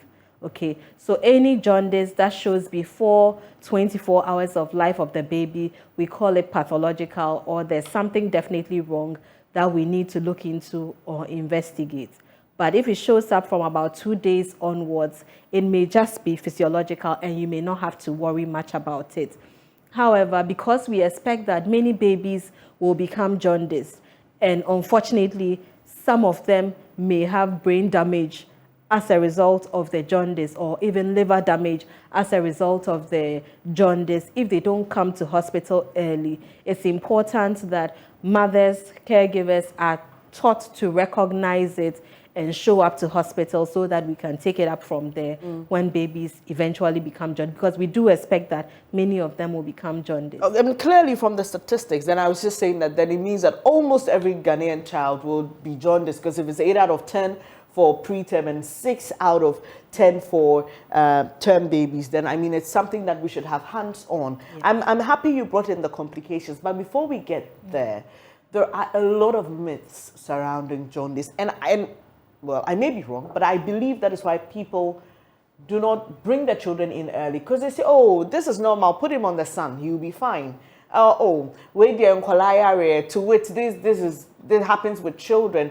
But every child behaves differently, every child reacts differently. So what are the things we should be looking out for? If I just see the slightest bit of yellow, because you know sometimes new mothers, the slightest thing we are running to the hospital and you doctors tell us to take it easy. So at what point should I say I must go to the hospital? Or is it that once I see anything abnormal, especially with the coloring of my child's eye, I should quickly rush them to the hospital? What are the protocols? All right. So first of all, I'd say that there are degrees. There are some that will be mild, there are some that will be moderate, and there are some that will be severe. If you are not trained, you may not even pick the jaundice, as in you may not even pick that there's a color change. But once you notice that the sclera, or the white part of the eye, is changing and is no longer white, it must prompt you to speak to or see your healthcare provider, because they are the ones who are then trained to say that, okay, this is okay, we don't need to do any laboratory test, or at this point, we do need to do some laboratory investigations, or at this point, we do need to put baby under the phototherapy light, or at this point, we do need to talk to the pediatric surgeon. So there are, I mean, it's difficult to just say that once you see, you know, don't worry, because if you are not trained, you may assume that it's okay, and it may not really be okay. There are some that you may see on the eye alone, and then at a certain point, you actually see that the palms are turning yellow. At other points, you may see that the feet are turning, under the sole of the feet are turning yellow. And all those are sort of moderate to severe. So you really don't want to sit at home and wait for it to get to that point before you move to hospital. Once you notice a color change, I would say it's safe for you to speak to or see your healthcare provider. There have been times that even healthcare professionals have missed this. We've had doctors come almost too late because they thought, oh, it'll be okay. So it's something that we generally, around this time each year, the Pediatric Society of Ghana has taken it upon itself to educate people, educate healthcare professionals, and advocate so that we have more facilities to improve the care of babies with jaundice in the country. You were talking about more facilities. I'm Yes. just looking at the number, and I'm thinking about how many phototherapy machines do we even have in this country. Do we have what it takes? Like some of them you've spoken about, we need like serious medical intervention. Is that readily available across the country? What are your concerns about the logistics that you need in dealing with the situation? In managing or treating a child or a baby who has jaundice, we will need trained healthcare professionals, and with the training bit, I think we're doing quite okay. There's room for improvement though, but we constantly are educating one another. We'll also need laboratory support. So some of the equipment, there's something we call transcutaneous bilirubinometer. So that's just like a machine that you put it on the skin of the baby, and it will be able to tell you an estimate of what the serum bilirubin is. So that helps you to make a quick decision about whether to admit this baby or even do further labs and all. And then we will need the laboratory setup as well. So labs should be able to do the basic tests, liver function test, serum bilirubin, full black, the basic tests that we need to be able to, G6PD tests, to be able to assess where this baby falls. Other tests, blood tests for infections and other things, because there are many things that can cause the baby to become jaundiced. Then we look at, so we are moving on now from the laboratory. Then we move to the phototherapy unit. So these are the lamps that we need in the hospitals where babies will lie. So the babies will lie naked with their eyes covered and with their genital area also covered to protect them from the damage that the lights can cause. So these units are very important to us. And then we'll need the pediatric surgeons with whatever equipment that they will also need to manage it if it happens to be jaundice that is caused by a surgical cause. So things like biliary atresia can cause the child to have jaundice as well. So basically, these are the things that we need. I will not say that we have enough. Last year, we started the one region, one set of phototherapy unit initiative, and we had some companies donating to us. The Africa Health Supplies donated to us. A few other people, Wesley Girls High School donated to the Pediatric Society of Ghana, and through that, we were able to make donations to some regions. It's still ongoing if people are interested. But if there's a facility near you where deliveries are made, you could also go ahead, talk to the healthcare professionals over there and make a donation to them. In all of this, the most important thing also is that because we know that if people show up late, then there's nothing that can be done to reverse the brain damage or the liver damage that may be caused. And so we are saying this year that we should spot the yellow early, spot the yellow to help to stop disability and death from neonatal jaundice. And as Doc was speaking, I just remembered an experience I had in 2020 at the Confanoche Teaching Hospital's NICU. And I was in there when a woman was rushed in with her baby in the ambulance, and that's the yellowest baby I have ever seen.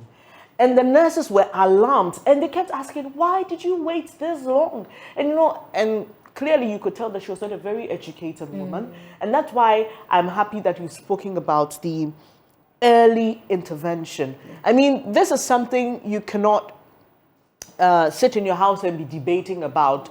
Once you spot an abnormality, it's always best. And I know doctors who will say, as a mother, always trust your instincts. If you're not sure about something, just get a doctor to confirm it for you. We are wrapping up this conversation shortly, Doc. But can you highlight the correlation between feeding and jaundice? Because I came across a woman's story on social media where she was so upset about this whole thing about exclusive, because she says that is what made her child develop cerebral palsy.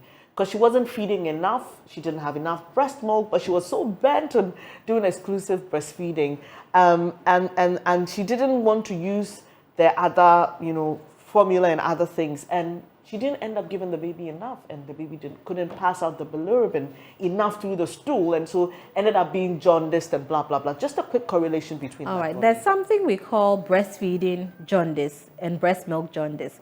What she's talking about sounds a bit like breastfeeding jaundice. So with a breastfeeding jaundice, if baby is not having enough breast milk, they may get the jaundice may worsen. It may take a longer time to clear because the hydration, or the breast milk helps with the hydration, helps with the clearance too of the bilirubin, like you rightly said. So that is the correlation. And we do encourage exclusive breastfeeding for all babies who are born. We do. And there's also support available for these mothers. If for any reason you have concerns about your baby not having enough breast milk or your breast milk not flowing, reach out quickly to your healthcare professional, because we have had instances where people have gone home, come back maybe some days later with a baby dehydrated or having not had enough fluid over the period. Yes, we do advocate for it, and we are also there to offer support. If at any point you are concerned about your baby, don't sit at home. Don't wait. Even with the neonatal jaundice, there are some danger signs, like when the baby is not crying enough, or the cry has become shrill, is having convulsions, has become weak, is lethargic. Then you know that this baby is very ill. But we don't want to wait for it to get there, because those are signs that show that the jaundice has actually gotten to the brain and there is damage ongoing or very bad damage pending. And so the earliest signs that we want parents to look out for are the yellowing of the eyes and or skin. For the skin, they may not see, but the eyes, they are likely to see. Finally, the best way to tell us is to look at the child in the open space, because sometimes the indoors, the lighting and things affect your appreciation of what the child really looks like, right? Dennis, you're really good. We should take you as an ambassador or something. You're good. So there's a big problem. In some places, the buildings or where people live don't have good lighting. Even if there are windows, they are shut because of maybe they are afraid of thieves or for some reason they don't have light. So we advise that you make sure that you bring baby out. When you go home, don't go and hide babies in the rooms because you're afraid of witchcraft or any bonnet or astram or anything. Bring the babies out in the mornings, at least, so that you can appreciate the baby that you have. You can see the baby's eyes. Definitely, once you are bathing baby will open his or her eyes at some point during the day, and you can see whatever is going on with the baby. If you notice any change, baby is suddenly, not active or not moving their hands, don't sit at home. Just report to hospital. So that's one of the biggest problems that we have. People not spotting them because they are hiding them in the rooms. There are also the delays that will arise as a result of maybe grandma or somebody saying that put breast milk on the eyes or put this or put that. All those are things that we don't want people to do.